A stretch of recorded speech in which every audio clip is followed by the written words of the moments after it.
बिस्मिल्लाहिर्रहमानिर्रहीम, अस्सलाम वालेकुम, सुबह खैर। मैं हूं माया खान और मैं हूं शाहजेब अहमद और आप हमें देख रहे हैं बराह रास्त सवेरे पाकिस्तान में 92 न्यूज HD पर। और आज तारीख है जनाब 26 सितंबर 2022 और 26 सितंबर 2022 को शाहजेब, वैसे तो गुड मॉर्निंग, क्या हाल है, कैसा रहा आपका? मैं बिल्कुल ठीक हूँ, आप कैसे हैं? मैं बिल्कुल ठीक हूँ। कैसा रहा आपका वीकेंड? अच्छा रहा, तकरीबन अच्छा रहा अल्हम्दुलिल्लाह। चलो साथ खैर आफियत के गुजरा। बहुत सारी ऐसी खबरें हैं ऑब्वियसली जो ओवर द वीकेंड हुई। 26 सितंबर को दुनिया में कई जगहों पर पैनकेक डे भी मनाया जाता है। तो अगर आप चाहते हैं आज अपनी फैमिली के साथ सुबह में जाने से पहले दफातर में अपनी बेगमात या अपने शोहरों या सास ससुर या अम्मा अब्बा के साथ पैनकेक जरूर ट्राई कीजिएगा, लेकिन प्रोग्राम को मिस ना कीजिए क्योंकि आज शुरू कर रहे प्रोग्राम हम सियासी गर्मा गर्मी के साथ जो ओवर द वीकेंड बहुत नजर आई। बिल्कुल, और मुल्क की सियासत में काफ़ी तब्दीलियां हो रही हैं, नज़र आ रही हैं। पता ये चला है कि मिफ्ता इस्माइल ने इस्तीफ़ा दे दिया है, जबकि इसके साथ साथ इसाक डार वज़ीर ख़जाना नामजद भी कर दिए गए हैं। तो ये एक बड़ी खबर सामने आई है। और हमने ये भी देखा कि वज़ीर ख़जाना मिफ्ता इस्माइल जो हैं वो लंदन में मौजूद हैं और उन्हें इस्तीफ़ा जो है वो नून लीग के जो कायद हैं नवाज शरीफ साहब उनको पेश किया और 4 माह में भरपूर सलाहियत से काम किया। उनका कहना था पार्टी और मुल्क के साथ वफादारी भी मैंने निभाई। नवाज शरीफ ने मुश्किल हालात में जिम्मेदारी निभाने और साथ निभाने पर उनको सराहा। साबिक वजीर आजम के ज़ेर सदारत इजलास में सियासी और मुल्की सूरत हाल पर तफसीली गौर किया गया और नामजद वजीर खजाना इसाक डार वजीर आजम के साथ ही पाकिस्तान आएंगे, वो भी नवाज शरीफ साहब की जोर देने पर। बिल्कुल, और दूसरे रोज में मैं देखा कि वजीर आजम और साबिक वजीर आजम यानी कि नवाज शरीफ साहब से मुलाकात जो है वो जारी रही और बड़ी अहम मुलाकातें हुई। कुछ मुल्क की सियासत पर भी गौर किया गया, सूरत हाल पर भी गौर किया गया। इसके साथ साथ इसाक डार पहले सेनेट रुकनीत का और फिर मंगल को बतौर वजीर खजाना हल्फ उठाएंगे।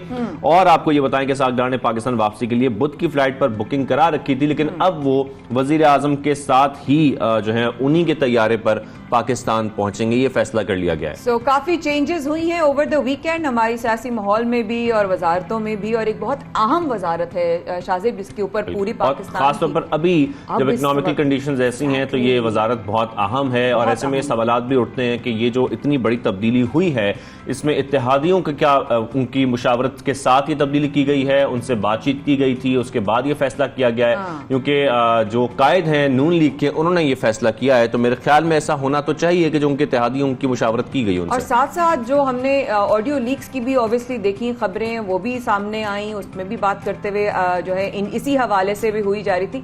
लेकिन अब वो वाली बात है, जो इत्तेहादी जमातें हैं, क्या उनका आपस में मशवरा हुआ था? क्या उन लोगों से डिस्कशन किया गया था? क्यों ना हम बात कर लेते हैं। हमने ज्वाइन किया है इस वक्त रहनुमा पीपल्स पार्टी फैसल करीम कुंडी साहब ने। फैसल साहब, आपको खुशामदीद कहेंगे सुबह सवेरे पाकिस्तान में। फैसल साहब, मुझे सबसे पहले तो ये बताइएगा काइंडली कि वजीर खजाना नए आ रहे हैं और आने वाले हैं, लेकिन क्या आपकी इत्तेहादी जमात ने इस मामले पर मुशावरत की थी? बिस्मिल्लाहिर्रहमानिर्रहीम। देखें, बिल्कुल वजीर खजाना जो है वो नए आ रहे हैं और ये PMLN का प्रोगेटिव है। उनके कोटे में वजीर खजाना पहले उन्होंने मिफ्ता इस्माइल को बनाया, अब वो इसाक डार साहब को बनाना चाहते हैं। और वो जिसको भी बनाना चाहते हैं ये उनकी शहबाज शरीफ साहब की और नवाज शरीफ साहब का प्रोगेटिव है कि अपनी टीम में वो किसको किधर फिट करना चाहते हैं, किधर खिलाना चाहते हैं। तो बिल्कुल वो जिसको जिस मिनिस्टर को चेंज करना चाहिए उनका अपना प्रोगेटिव है। लेकिन इत्तेहादी जमातों को एतमाद में नहीं लिया गया इस बात पर? लिया गया, क्यों नहीं लिया गया? और दूसरी बात यह है कि वो मैंने यही कहा ना कि वो उनका अपना कोटा है, मुस्लिम लीग के अपने मेंबर्स हैं, मुस्लिम लीग ने फैसला करना है कि उन्होंने किसको कहाँ पर करना है। ये फैसला किसी और जमात नहीं करना कि कौन सा मेंबर कहाँ पे वजीर होगा, कौन सा नहीं होगा। कल पीपल्स पार्टी के अगर वज़रा थे, चेयरमैन बिलावल भुट्टो ज़रदारी साहब ने ही नाम दिए थे कि मेरे ये वज़रा हल्फ लेंगे और ये महकमे इत्तफाक को मिलेगा। इसमें किसी और इत्यादि जमात से हमने मशावरत नहीं की कि हम अपने किस वजीर को कौन सा महकमा दें। अच्छा फैसल साहब, जिस तरीके से अब इसाक डार साहब वापस आ रहे हैं, अभी पता चला हमें वज़ीर आज़म साहब के साथ उनकी जो है वो वापसी होगी मुल्क में, तो क्या राहें हमवार हो रही हैं नवाज शरीफ साहब के लिए भी वापसी की? देखें, ये केस टू केस है, ज़रूरी नहीं है कि हर केस एक ही तरह का हो। और इसाक डार साहब आ रहे हैं, वो पहले अपना लीगल प्रोसेस को पूरा करेंगे, कोर्ट में पेश होंगे, उसके बाद उन्हें हेल्प लेने as a member of senate, उसके बाद वो कैबिनेट में आ सकते हैं। और जहाँ तक नवाज शरीफ साहब का केस है, वो भी अगर आना चाहें तो किसी ने रोका नहीं, लेकिन एक प्रोसेस है, लीगल प्रोसेस है, उसको अडॉप्ट करना पड़ेगा। तो मेरा अगर ज़ाती मशवरा अगर मैं होता PMLN में, तो मैं उनको मशवरा था कि वो कब के, जब से हुकूमत है, उनको कब के आ चुके होते। उनको आ जाना चाहिए, अपनी पार्टी को संभालना चाहिए, मुश्किल वक्त पार्टियों पे आते रहते हैं, मुश्किल जो है लीडरान पे भी आते रहते हैं, इसको फेस करना चाहिए। उसको फेस करना चाहिए। अच्छा फैसल साहब, इसके साथ साथ हम देख रहे हैं कि ऑडियो लीक्स का मामला इस वक्त मुल्क में जो है वो हर तरफ नजर आ रहा है। आपकी जमात हुकूमत का हिस्सा है, आप लोगों का क्या मौक़िफ़ है इस हवाले से? देखें, ये ऑडियो लीक्स आज नहीं है, इससे पहले भी कई आई हैं। अगर आप थोड़ा सा पीछे जाएं तो अभी प्रेसिडेंट जरदारी साहब की और मलिक रियाज साहब की आई, फिर जो है वो इमरान खान साहब की जो है वाइफ की, और ऐसे 2-4 और वीडियो लीक्स भी आई। अब जो ऑडियो लीक्स आई, अब जो है प्राइम मिनिस्टर हाउस की आई। पहली बात तो है कि इसकी ऑथेंटिकेशन का पता चलना है कि वो कितनी ऑथेंटिक है। उसके बाद अगर है भी सही, हम इस मफरूजे पे बात करेंगे, है भी सही, क्या हम आज़ाद शहरी हैं इस मुल्क के? जिस मुल्क का क्या जो है प्राइम मिनिस्टर हाउस सेफ ना हो और उसकी ये सिचुएशन हो, तो आम शहरी कितना सेफ है? फिर आप एक एटमी मुल्क हैं, आप अपने दुश्मनों को क्या पैगाम दे रहे हैं कि वो आपके उनको आप, और मतलब है कि आप एक ग्राउंड दे रहे हैं कि वो हमारे ऊपर बात कर सकें कि पाकिस्तान एक ऐसा मुल्क है जिसका वज़ीर आज़म हाउस, वज़ीर आज़म सेक्रेटरीट कहें, जो भी कहें, वो भी सेफ नहीं है। तो ये चीज़ें मतलब है कि इस आज़ाद मुल्क में हम कह रहे हैं कि हम एक आज़ाद शहरी हैं, उसका एक इस्लामी जमहूरिया पाकिस्तान है और आज़ाद ममलिकत है, तो उसका तो सबको पता चल रहा है कि जहाँ पर वज़ीर आज़म के हाउस की ऑडियो लीक्स हो रही हैं, तो फिर पता नहीं और क्या हो सकता है इस मुल्क में। अभी कल की जो बात करें फैसल साहब, कल इमरान खान साहब चेयरमैन पीटीआई ने भी बोला कि मैं अब राना सनाउल्लाह और शहबाज शरीफ के खिलाफ प्लानिंग कर रहा हूं। बड़ा वो बरस रहे हैं इस वक्त हुकूमत के ऊपर। क्या लग रहा है आपको कि हुकूमत मुश्किल में है या उसके लिए कोई प्रॉब्लम नहीं है अगर इस तरह की जो है वो तकारीर अगर होती हैं तो? नहीं, वो करते रहे हैं। देखें, जब से ये हुकूमत आई है, सुल्तान रही के डायलॉग बोल रहे हैं इमरान खान साहब, अमली जो है इक़दाम कोई भी नहीं है। वो जैसे अगर एक वो हम सुनते थे एक ज़माने में कि जी वो एक कहावत होती है, जो भी कहें कि एक शख्स उसको एक थप्पड़ मारो, उससे दूसरा थप्पड़ मारो तो फिर मैं तुम्हें देखूंगा, फिर कहते तीसरा मारो फिर मैं देखूंगा। तो अब ये हर जलसे में कहते हैं मैं अगले जलसे में आपको जो है वो डेट दूँ, कब लॉन्ग मार्च करना है, फिर कब पे लॉन्ग मार्च करना है। तो हम ये मैं खतरनाक होने जा रहा हूँ, मैं पता नहीं क्या होने जा रहा हूँ। तो कर लें जो आपने करना है। आप अपोजिशन में, आपकी जमहूरी हक है, आप एहतजाज करते हैं, आप लॉन्ग मार्च करते हैं, आप जलसा करते हैं। अगर आप कानून को हाथ में नहीं लेते हैं तो आप पुरअमन एहतजाज करते हैं, आपकी जमहूरी हक है। अगर आप कानून को हाथ में लेंगे तो फिर कानून एक्शन में आएगा। तो ये डायलॉग जो है उनके हम कई हफ्तों महीनों से सुन रहे हैं। गालिबन बता रहे थे 50 के 52 मैंने जलसे कर लिए, पता नहीं क्या कोई बता, जो उनकी जो तकरीर में वो कह रहे थे 50 कर लिए, 500 कर लिए, 100 कर लिए, सिर्फ सुल्तान रही के डायलॉग हैं। प्रैक्टिकल चीज कोई चीज नहीं है। लेकिन जैसे शेख रशीद साहब भी कह रहे हैं कि 20 से 30 दिन बड़े इंपॉर्टेंट हैं, और साथ में ये भी कहा जा रहा है कि ये लॉन्ग मार्च जो नतीजा खेज साबित होगा। तो आप लोग किस तरीके से निपटेंगे इस लॉन्ग मार्च के बाद? फिर देखें, आप थोड़ा सा और पीछे जाएं, जब मियां नवाज शरीफ साहब की हुकूमत थी तो शेख रशीद साहब हर टीवी प्रोग्राम में कहते थे अगला हफ्ता और 2 हफ्ते इंपॉर्टेंट है और 15 दिन इंपॉर्टेंट है और अगला महीना इंपॉर्टेंट है। फिर कहते थे ईद से पहले हम ईद करेंगे, और पता नहीं 4-5 ईदें से गुजर गई। तो अब वो अपने आप को मीडिया में करने के लिए डेफिनेटली उन्होंने कुछ ना कुछ मिसाल तो लगाना होता है। तो अब वो पहले जब इनकी हुकूमत गई तो उस वक्त भी 15-20 दिन इंपॉर्टेंट थे और हफ्ता इंपॉर्टेंट था और महीना इंपॉर्टेंट था। अब गालिबन 4-5 महीने तो गुजर गए, तो ये 20 दिन भी देख लेते हैं। पाकिस्तान में तो हर दिन इंपॉर्टेंट है, कोई ये तो नहीं है कि 20 दिन इंपॉर्टेंट अगले। और जहाँ तक दूसरा सवाल क्या था, लॉन्ग मार्च के हवाले से? जी लॉन्ग मार्च के हवाले से। लॉन्ग मार्च है। देखें, लॉन्ग मार्च बानीखेज तो देखें, जब पीटीआई की हुकूमत थी उस वक्त भी काफ़ी लॉन्ग मार्च हुए थे। हमने भी एक लॉन्ग मार्च किया कराची से इस्लामाबाद तक, और हमने ये कहा था कि यार ये हुकूमत इस्तीफा दे या अदम एतमाद का सामना करे। ठीक है, उन्होंने इस्तीफा नहीं दिया, हमने अदम एतमाद की तहरीक पेश की, अदम एतमाद हमने कामयाब की।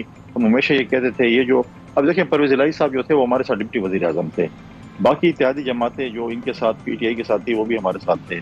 कुछ इनके आज बड़े तर्जुमान जो बड़े जो है बढ़ के मार रहे हैं इनके साथ हैं, वो मुशर्रफ के लिए भी ऐसी बढ़ के मार रहे थे, हमारे लिए भी मारते थे और बाकी जमातों को भी मारते हैं, और पता नहीं कल किसके लिए करेंगे।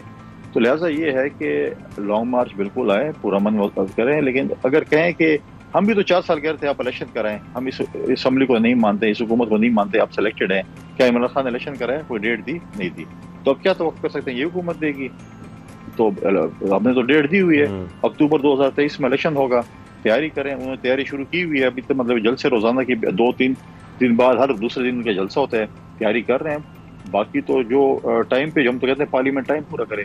आप मुझे बताएं कि जो शख्स ये कहे इस वक्त कि मैं इस हुकूमत के साथ, इन लोगों के साथ जिनके साथ मैं हाथ नहीं मिलाना चाहता था, बैठना नहीं चाहता था, सिर्फ इलेक्शन की तारीख के लिए बैठता हूँ, लेकिन मैं उन लोगों के लिए, उन पाकिस्तानियों के लिए जो आज इस वक्त सैलाब में घिरे हुए हैं, जिनके पास छत नहीं है, जिसके पास 2 टाइम खुराक नहीं है, जो सर्दी आने वाली है, उनका जो है वो जिंदगी खतरे में है, उसके लिए बैठने को तैयार नहीं हूँ, लेकिन इलेक्शन के लिए तैयार हूँ, क्योंकि खुदा न खासा कहीं मैं ऐसा जो है वो हुकूमत बना लेगा। तो अपनी जाती अना के लिए, अपनी जात के लिए वो हर किसी के साथ बैठने को तैयार है, लेकिन पाकिस्तानी कौम के लिए, गरीब अवाम के लिए किसी के साथ बैठने को तैयार नहीं है। अच्छा, कल फैसल साहब बड़ी अहम मुलाकात हुई शहबाज शरीफ और नवाज शरीफ के दरमियान, और उसमें जाहिर है ऑब्वियसली ये वाली जो वजीर खजाना वाला तो मुद्दा हमारे सामने आ ही गया। कुछ और अहम मौजू पे कोई और एजेंडा जिस पर बात हुई हो, कुछ और शेयर कर सकते हैं? देखें, जब डेफिनेटली 2 पार्टी लीडर मिलते हैं या पार्टी की लीडरशिप मिलती है तो पॉलिटिक्स की डिस्कशन होती है।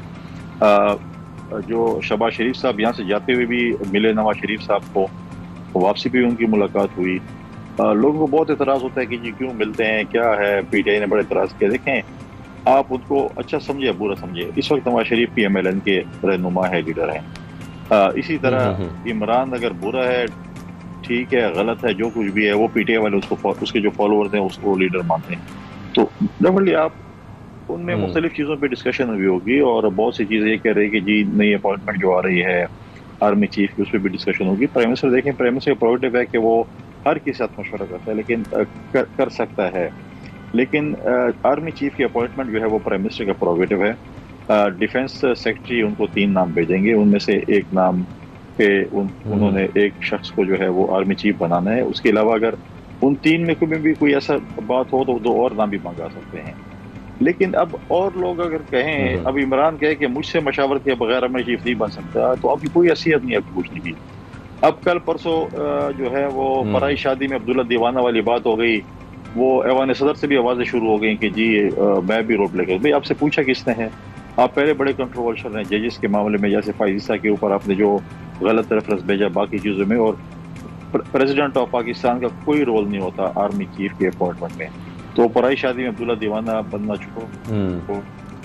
अच्छा फैसल साहब, जैसा कि आप भी जिक्र कर रहे हैं, PTI के अपने फॉलोअर्स हैं, नून लीग के अपने फॉलोअर्स हैं, पीपल्स पार्टी के अपने फॉलोअर्स हैं, और सबको ये हक है इस मुल्क में कि वो अपनी जमात को सपोर्ट करें, उनको फॉलो करें, और वो जो जैसे उनके लीडर कहते हैं वैसा करें। लेकिन जिस तरीके से अब हम देख रहे हैं मरियम औरंगजेब साहिबा के साथ जो हुआ है, और जिस तरीके से वहां पर लोगों ने, कुछ दूसरी जमात के लोगों ने उनको घेर कर, उनके सपोर्टर्स ने, और फिर मुख्तलिफ जो है वो वहां पर कुछ बदतमीजी भी नजर आई। एक किस्म की हरासमेंट है इस तरीके से, चाहे किसी भी पार्टी की हो वो, लेकिन एक अकेली औरत को देखकर इतने लोग जो हैं वो उनको हरास करना शुरू कर दें, और मतलब बीइंग अ वुमन मुझे शायद बहुत बुरा लगा, लेकिन आप लोगों का इस पे क्या मौकफ है? देखें, बड़ा अफसोसनाक वाक़या हुआ है, और आप देखें कि आप एक ऐसे मुल्क में कर रहे हैं, वहाँ पर मरियम औरंगजेब या मेरा या आपका नाम किसने, वहाँ पर पाकिस्तान का नाम बदनाम होता है। जिस पार्टी ने अल्लाह ताला के घर को नहीं बख्शा, वहां पर लोगों से को वरगलाया और ये बात की, मतलब इससे बड़ी चीज तो नहीं है ना। मस्जिद नबवी या खाना काबा से बड़ी चीज तो हमारे लिए कोई चीज नहीं है इस दुनिया में। वहां पर भी आप लोगों ने ये काम किया। अब आप मुझे बताएं कि आपने एक खातून के साथ ये काम किया, कल आपकी जो है वो जो फर्स्ट लेडी है उसको जब हम कुछ कहते हैं तो कहते हैं उनको कुछ तक है, वो अनटचेबल खातून है, वो उनकी ऑडियो लीक्स भी है कुछ है। कल अगर हम उसकी ऐसी की तैसी कर दें, फिर आप बोलेंगे ये खातून के साथ ये कर रहे हैं। आप क्यों खवातीन के साथ ऐसा करना चाहते हो? अपनी खवातीन को क्यों इस सियासत में धकेलना चाहते हैं? ये देखें, ये पॉलिटिसिटी बढ़ जाएगी, फिर आप कोई भी फिर हम ओपनली जो है इस बाजारों में घूम सकेंगे। आप खाना जंग की तरफ जा रहे हैं, मेरे साथ कोई करेगा तो मैं उसका मुंह तोड़ दूंगा। अगर ऐसा कोई करेगा, बिल्कुल मैं क्यों छोड़ूंगा, मैं क्यों किसी चीज को देखूंगा? तो ये चीजें देखें, ऐसी चीजें नहीं होनी चाहिए कि कल आपके साथ भी हो सकता है, आपकी फैमिली भी कल जा सकती है बाजार में, उसके साथ भी ये चीज हो। जब तक वो चलती रही, तो उनको इस तरीके से हरास करते रहे, बहुत ही अजीब बात है। एक हद तक करें आप, इसमें फैमिली के बिल्कुल किसी भी फैमिली ऐसा करना या बाहर क्योंकि जाहिर बात है सब पाकिस्तान को रिप्रेजेंट कर रहे हैं तो सियासत जरूर करें, फॉलो जरूर करें, लेकिन ऐसी कहीं पर भी किसी किस्म की बदतमीजी जो है वो तो बर्दाश्त नहीं करनी चाहिए। किसी भी जमात के हो, वो किसी भी जमात से ताल्लुक हो, और किसी भी जमात को किसी भी लीडर के साथ ऐसा नहीं करना चाहिए, वो भी दूसरे मुल्क में। बहुत शुक्रिया फैसल करीम कुंडी साहब, आपने हमें ज्वाइन किया सबसे पहले पाकिस्तान में, थैंक यू वेरी मच। और आगे बढ़ेंगे, कुछ सेहत से मुतालिक बात करनी है। बिल्कुल, सैलाब ज़दगान की अगर हम बात करें तो सैलाब मुतासरीन सिंध में जिस तरीके से वो मुतासर हो रहे हैं, और खास तौर पर हामला खवातीन का मसला सबसे ज्यादा जो है इस वक्त संगीन होता जा रहा है। एक सर्वे रिपोर्ट से पता चला है कि 6.5 लाख खवातीन हामला हैं इस वक्त, और 73,000 खवातीन के यहाँ आइंदा माह ही बच्चों की पैदाइश मतवक्को है, जबकि बेशतर खवातीन सेहत के मसाइल और खून की कमी का भी शिकार हैं। शाज़िब, बिल्कुल ऐसा बताया जा रहा है। साथ में नन्ही जानों की दुनिया में आने से कबल ही भूख, अफलास और बेबसी, तंगदस्ती आड़े आ चुकी है, जिस तरीके से ये केसेस हम देख रहे हैं। सैलाब ज़दा जो इलाके हैं वहां पर नौमौलूद की बेहतर निगहदाश्त के लिए वसाइल इंतहाई कम हैं। ऐसे में क्या वाकई ऐसा है और किन मसाइल का इस वक्त सामने, इसी पर बात करने के पार्लिमानी सेक्रेटरी बराए सेहत कासिम सुमर साहब हमारे साथ मौजूद हैं, उनसे हम बात करेंगे। अस्सलाम वालेकुम कासिम साहब, कैसे हैं आप? बहुत शुक्रिया प्रोग्राम में शामिल होने के लिए। इस वक्त ये जो मुद्दा हमें बताया जा रहा है कि खवातीन, हमला खवातीन का एक नंबर, और जिस तरीके से जो मसाइल हैं सिंध के सैलाब से मुतासरा इलाकों में तबी सहूलियात की जो फरहमी है उससे मुतालिक क्या अपडेट है कासिम साहब? जी बिस्मिल्लाहिर्रहमानिर्रहीम, बहुत शुक्रिया। अस्सलाम वालेकुम टू एवरीवन। बिल्कुल मसाइल अपनी जगह पर हैं, और हम उस पर जितना हमारे वसाइल हैं या वसाइल से बढ़कर भी जो हमारी पार्टनर ऑर्गेनाइजेशंस जितनी भी हैं उन सब से मिलकर हम पूरी तरीके से उन तमाम एरियाज़ में रीच आउट भी कर रहे हैं, उनकी रजिस्ट्रेशन भी कर रहे हैं। और ख़ास तौर पर जैसे आपने जिक्र किया हमला ख़वातीन का, ये हमारे लिए बहुत बड़ा चैलेंज है इन 2-3 तरीकों से। एक तो उन एरियाज़ में जहाँ अभी तक पानी रिसीव नहीं हुआ है वहाँ पर वो जो ड्राई प्लेसेस हैं वहाँ पर इस वक्त हमारे पास पहुँचने का जो है वो एक्सेसिबिलिटी इजी नहीं है, क्योंकि हमारे पास कोई सड़क वहाँ नहीं जाती, तो हमें बाय बोट्स या वहाँ रीच आउट करना पड़ता है। दूसरा जो सबसे इससे भी बड़ा चैलेंज है वो है कि वो खवातीन या उनके जो साथ फैमिली जो उनकी रहती है, उनके मर्द हज़रात हैं, वो उस तरह से हमें उनको जो हमने प्लान ये बनाया है कि अगर इस तरह की कोई खवातीन जहाँ इस तरह की प्लेसेस पर हैं तो हम उनको जो हमारी मेडिकल फैसिलिटी है हम उनकी क्लोज प्रॉक्सिमिटी में उसको लाना चाहते हैं, ताकि हम उसकी बेहतर जो है वो इंस्टीट्यूशनल बर्थिंग भी हो सके और हम उसकी एंटीनेंटल केयर भी कर सकें, और गॉड फॉरबिड अगर कोई इमरजेंसी आए तो हम उसको कैटर भी कर सकें, और साथ साथ हम उनको प्रॉपर न्यूट्रिशन सपोर्ट भी दे सकें, ताकि वो जो बच्चा है माँ के पेट में उसकी भी हम प्रॉपरली टेक केयर कर सकें। लेकिन अभी जो इतनी बड़ी तादाद है हमला खवातीन की, उनके लिए अभी तक क्या प्लानिंग की गई है? देखिए हमारे पास, सर मैं अर्ज कर रहा हूँ, हमारे पास रफली अबाउट कोई 11,000 के लगभग हमारे पास खवातीन रजिस्टर्ड हुई हैं, जिनको हमने एंटीनेंटल केयर भी दी है, और उसमें से 3,000 के लगभग ऐसी हैं जिन्होंने जिनकी बर्थिंग भी हुई है। तो वो तो अपनी जगह पर, लेकिन सर बहुत सारी ऐसी खवातीन हैं जिसका नंबर हमें इसलिए एग्जैक्टली मालूम नहीं है कि बहुत लोग जो हैं वो डिस्प्लेस्ड इन सेंस में हुए हैं कि अब मिसाल के तौर पर खिप्रो या आप सांगड़ का या इवन नवाबशाह के लोग जो हैं वो जब पानी वहाँ पर बहुत ज़्यादा था तो डिस्प्लेस्ड होके थर के इलाकों तक चले गए थे या फिर उमरकोट तक चले गए थे। तो उस तरह से उनका जो है ना रजिस्ट्रेशन का मैकेनिज्म बहुत टिपिकल है उसकी। और फिर जो हमारे साथ जो हमारी डिफरेंट एनजीओज या फिलैंथ्रोपिस्ट लोगों ने खुद से जो जिस तरह से मेडिकल कैंप ऑर्गेनाइज किए, तो उनकी जो रजिस्ट्रेशन का एक्यूमुलेटिव डेटा है, अब हम ये फिगरेटिव डेटा तो कह सकते हैं कि जी हमारे पास इतनी पॉपुलेशन डिस्प्लेस हुई है तो उसमें इतना नंबर जो है वो हो सकता है प्रेग्नेंट खवातीन का। लेकिन चूंकि हमारे पास जो रजिस्ट्रेशन अभी तक हमारे मैकेनिज्म के अंदर आई है, जिन जिन लोगों ने कैंप्स लगाए या हमारी हेल्थ डिपार्टमेंट के फील्ड कैंप्स लगाए या फिर हमारे फिक्स्ड कैंप्स हैं या हमारी जहाँ जहाँ इंस्टीट्यूशन इस वक्त रनिंग में हैं, जो हमारे पार्टनर हैं या हमारे साथ हमारे पास आया वो रफली 11,000 खवातीन का है, लेकिन ये नंबर बहुत ज्यादा इससे ज्यादा है। 11,000 अच्छा 3-4 गुना इससे ज्यादा होगा। उसकी वजह यह है कि बहुत सारी खवातीन आपको पता है कि हमारे सिस्टम में इस तरह के लोग हैं जो रजिस्ट्रेशन नहीं करवाते, they don't prefer to come to the institution. पहुंच भी नहीं उस पाते वजह ना से कासिम साहब। पहुंच भी नहीं पाते, बिल्कुल। और दूसरा हम सर उसके लिए हमने लेडी हेल्थ वर्कर्स को जो है, वो जो खवातीन हमारे पास एक बहुत बड़ी तादाद मुख्तलिफ एरियाज में जो हमारा कवरेज जोन हैं, तो उनमें हम उनको साथ भेजते हैं, हमारी कम्युनिटी मिडवाइफ्स को हम साथ भेजते हैं। एक दो दफ़ा ऐसा भी हुआ है कि हमने उनको के जो ड्राई प्लेसेस पे जहाँ पर वो लोग बैठे हैं वहाँ उनको स्टेशन किया है, ताकि वो जो 1 2 4 5 दिनों के अंदर किसी की डिलीवरी एक्सपेक्टेड है तो वो उनको टेक केयर कर सकें, क्योंकि वो खवातीन अस्पतालों की तरफ या हमारे किसी भी जो है वो क्लोज जो फील्ड या गवर्नमेंट का जो अस्पताल है, टेंट है, उसमें आना नहीं चाहते। तो इस तरह से भी हमने मैनेज किया। हम we trying our level best कि हम किस तरह से उनको जो है वो पूरी तरीके से उनका ख्याल रख सकें। नहीं, चैलेंजेस तो कासिम साहब बहुत हैं। ऑब्वियसली हम जब आप लोगों से पूछते हैं तो पता चलता है कि आप लोग तो फील्ड्स में इस वक्त मौजूद हैं, वहां पर जहां अभी तो कितने इलाके हैं जहां पर अभी तक पानी ही वहीं का वहीं खड़ा हुआ है, वो भी इंशाल्लाह आपसे। लेकिन इस तरीके से आप बता रहे हैं कि कुछ दिनों में कुछ बच्चों की जो है वो पैदाइश मतवक्को है, तो जिस तरह अमराज जो हैं और जिस तरीके से स्किन प्रॉब्लम्स या दूसरे जो वबाई अमराज हैं वो फूट पड़े हैं, ऐसे में न्यू बॉर्न्स को किस तरीके से बचाया जा सकेगा? जी कासिम साहब। देखें, बिल्कुल ये भी एक अनदर लेवल ऑफ चैलेंज है। उसकी सबसे बड़ी वजह यह है कि जो न्यूबॉर्न बच्चा होता है उसकी इम्यूनिटी रिस्पॉन्स इतना अच्छा नहीं होता।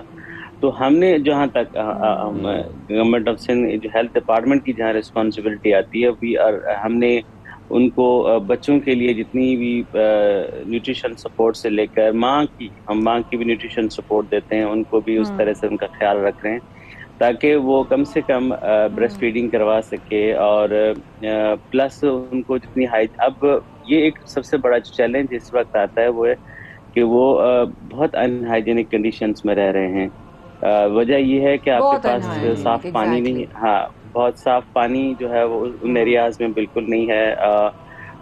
कुकिंग जो है वो भी उसी गंदे पानी से हो रही है। अब जाहिर है हमने अभी भी ये इसके अलावा जैसे हमने कल भी कोऑर्डिनेशन में, कल संडे भी था, लेकिन हमने कल भी जो है वो एक हमारे इरिगेशन मिनिस्टर के साथ मीटिंग की है कि हमें किस तरह से जो है ना अब उन एरियाज में हम फ्रेश वाटर सोर्सेज को इंश्योर करें जो हमारे कैनाल्स में पानी अनामल जाता है, ताकि हम थोड़ा उनकी हाइजीन भी मेंटेन हो सके, कपड़े धो भी सकें, वॉश भी कर सकें खुद को भी। अब जाहिर है ये पानी अगर साफ पानी नहीं आ रहा तो एटलीस्ट उनकी जो बेसिक्स हैं वो मुकम्मल होनी चाहिए, बेसिक रिक्वायरमेंट पूरी होनी चाहिए। अगर उनको पानी मैसर होगा तभी आगे हम फिर मेडिकल सर्विसेज की बात कर सकते हैं। एब्सोल्युटली सर, अगर फ्रेश पानी होगा ना सर, हमारे पास जो स्किन के प्रॉब्लम्स हैं वो थोड़ा नंबर कम होगा, हमारे पास गैस्ट्रो के जो केसेस आ रहे हैं कम हो जाएंगे, वो नंबर हमारे पास कम होगा। तो ये 2-3 चीजें हैं। अब जाहिर अच्छा उसमें जो इरिगेशन के साथ जो चैलेंज आ रहा है वो कुछ एरियाज ऐसे हैं जहाँ पर जो उन कैनाल के अलावा कोई सोर्स नहीं है पानी को ड्रेन आउट करने का, तो जो बिल्कुल क्लॉग्ड एरियाज हैं, लाइक आपका खैरपुर डिस्ट्रिक्ट है या आपका नौशेरा फेरोज डिस्ट्रिक्ट है, तो वहाँ पर आपके पास अब फिर तो ये एक हमारे लिए एक अच्छा खासा चैलेंज है। We are trying a level best कि हम किसी तरह से हम इन लोगों से हमेशा रिक्वेस्ट करते हैं कि आप प्लीज हम किसी अच्छे बड़े शहरों तक आए ताकि हम आपकी प्रॉपर टेक केयर भी कर सकें। और ये गवर्नमेंट ने बहुत जगह पर टेंट सिटीज बनाए हैं, तो आप वहाँ सेटल हों तो हम प्रॉपरली आपको टेक केयर कर सकें। नहीं, अल्लाह ताला आसानी फरमाएगा। कासिम साहब बहुत काम कर रहे हैं, जाहिर है इस वक्त जो है वो दुआएं अलग समेट रहे हैं, चैलेंज है, हमें एक होकर ही काम करना पड़ेगा। और बहुत शुक्रिया, आप हमेशा वक्त निकालते हैं और इंशाल्लाह फिर प्रोग्राम में आपको ज़रूर तकलीफ देंगे। हमारे साथ पार्लिमानी सेक्रेटरी बराए सेहत सिंध कासिम सूमर साहब साथ थे प्रोग्राम में। यहाँ पर छोटा सा वक्फा लेते हुए ज़रूर कहेंगे कि अल्लाह का इतना शुक्र है कि हम अपने घरों में साफ पानी पी रहे हैं। वाकई में रब ताला का बहुत शुक्र अदा करना चाहिए। इसी वक्फे के बाद हमारे साथ रहेगा।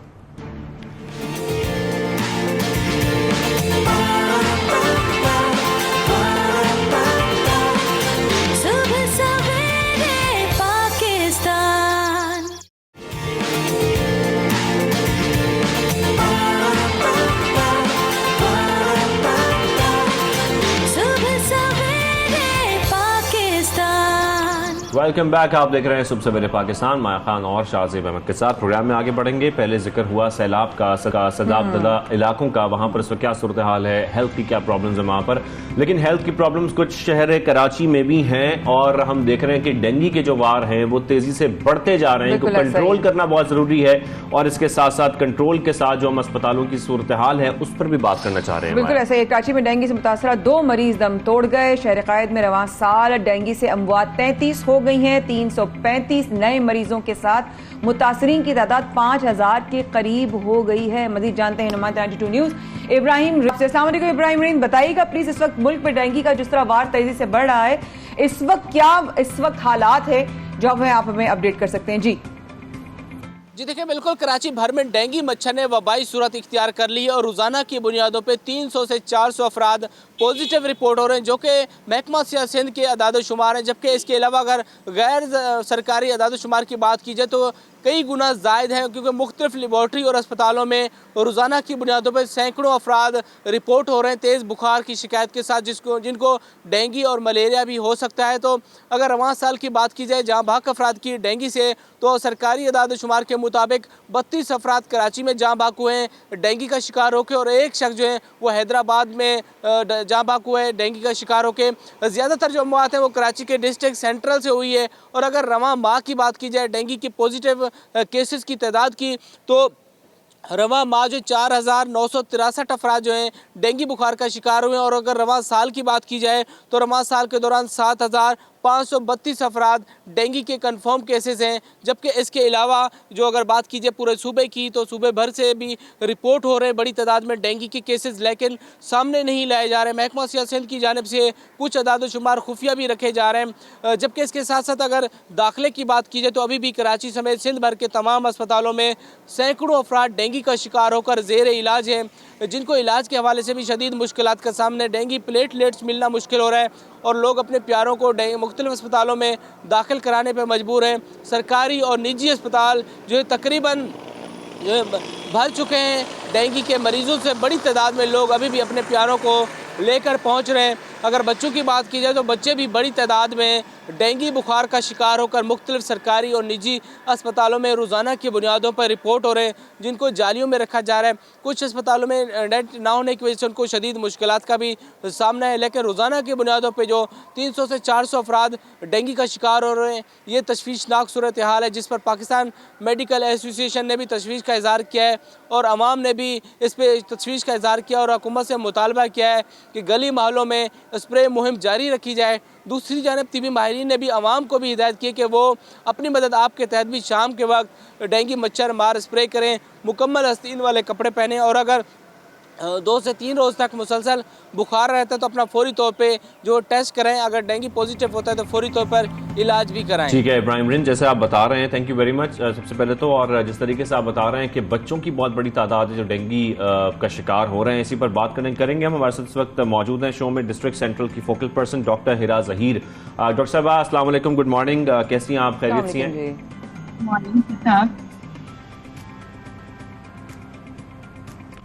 डॉक्टर साहब सबसे पहले तो बताइएगा, जिस तरीके से हम देख रहे हैं डेंगू के केसेस बहुत ज्यादा बढ़ते जा रहे हैं, आप कुछ बता सकती हैं इस हवाले से कि अगर डिस्ट्रिक्ट सेंट्रल की हम बात करें तो वहां पर इस वक्त क्या सूरत हाल है?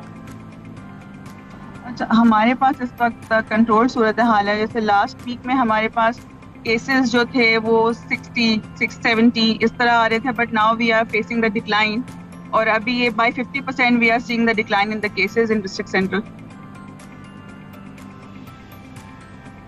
अच्छा, अभी डिक्लाइन आ रहा है सितंबर में। अल्लाह बेहतर करेगा। डेंगू जो है वो बेसिकली जी डॉक्टर साहब कुछ कह रही हैं आप? नहीं, I am listening to your question.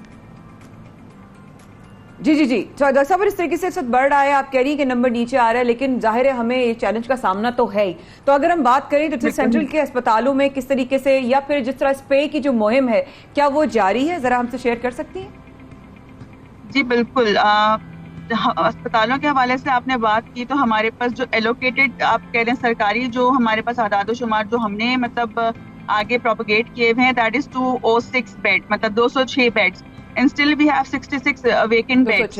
ये तो वो आदाद-ओ-शुमार हैं जो हम गवर्नमेंट की तरफ से शो कर रहे हैं। बट स्टिल सेंट्रल के अंदर बहुत ज्यादा प्राइवेट हॉस्पिटल्स भी हैं जहाँ पे अभी भी बहुत ज्यादा आप कह लें कि बेड्स वेकेंट हैं.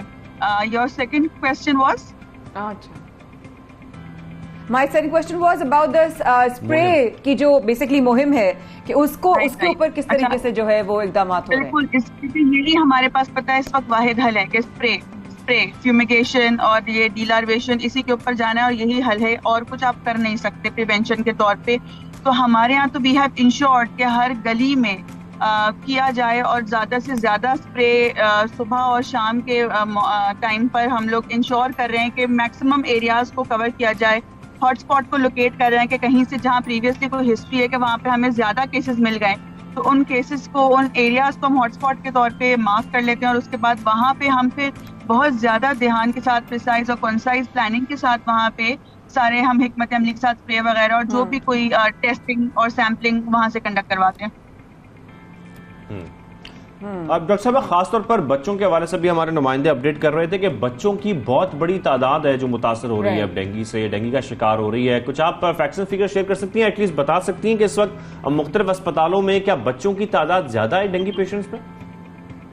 अच्छा, बच्चों की तादाद इसलिए ज्यादा है शादेब भाई कि बच्चे सारे स्कूल गोइंग हैं. ठीक है, हमारे पास एक बहुत बड़ी पॉपुलेशन है, ओवर 24 लाख से ज्यादा, 24 लाख से ज्यादा. ये मैं कराची की बात कर रही हूँ. हमारा बच्चा स्कूल गोइंग है और स्कूल गोइंग वही टाइम है जो डेंगू का फेवरेट टाइम है, सुबह का.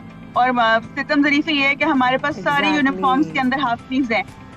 ठीक है, तो वो हाफ स्लीव्स की वजह से वो बच्चे बहुत ज्यादा प्रोन और वल्नरेबल हो जाते हैं. तो जहाँ तक स्टैटिस्टिक्स की बात है, तो स्टैटिस्टिक्स के हवाले से हमारे पास हॉस्पिटल की प्राइवेसी पॉलिसी ऐसी होती है कि लेबोरेटरीज भी इनफैक्ट कि वो हमें स्टैट्स नहीं दे रही हैं. जैसे इब्राहिम भाई ने अभी अपनी रिपोर्ट में बताया भी कि सरकारी और गैर सरकारी, उन्होंने बड़ी अच्छी कैटेगराइजेशन की, मुझे अच्छी भी लगी कि सरकारी तौर पे जो स्टैट्स आ रहे हैं वो आप कह लें कि रिस्पॉन्सिबल लैब्स हैं जो खुद हमें अपना डाटा दे रहे हैं, हमारी टीम्स को फैसिलिटेट कर रहे हैं ड्यूरिंग सर्विलेंस. मगर कुछ लैब्स ऐसी भी हैं जो बिल्कुल हमारे साथ कोऑपरेट नहीं कर रही और वो नंबर्स हमसे मिस हो रहे हैं.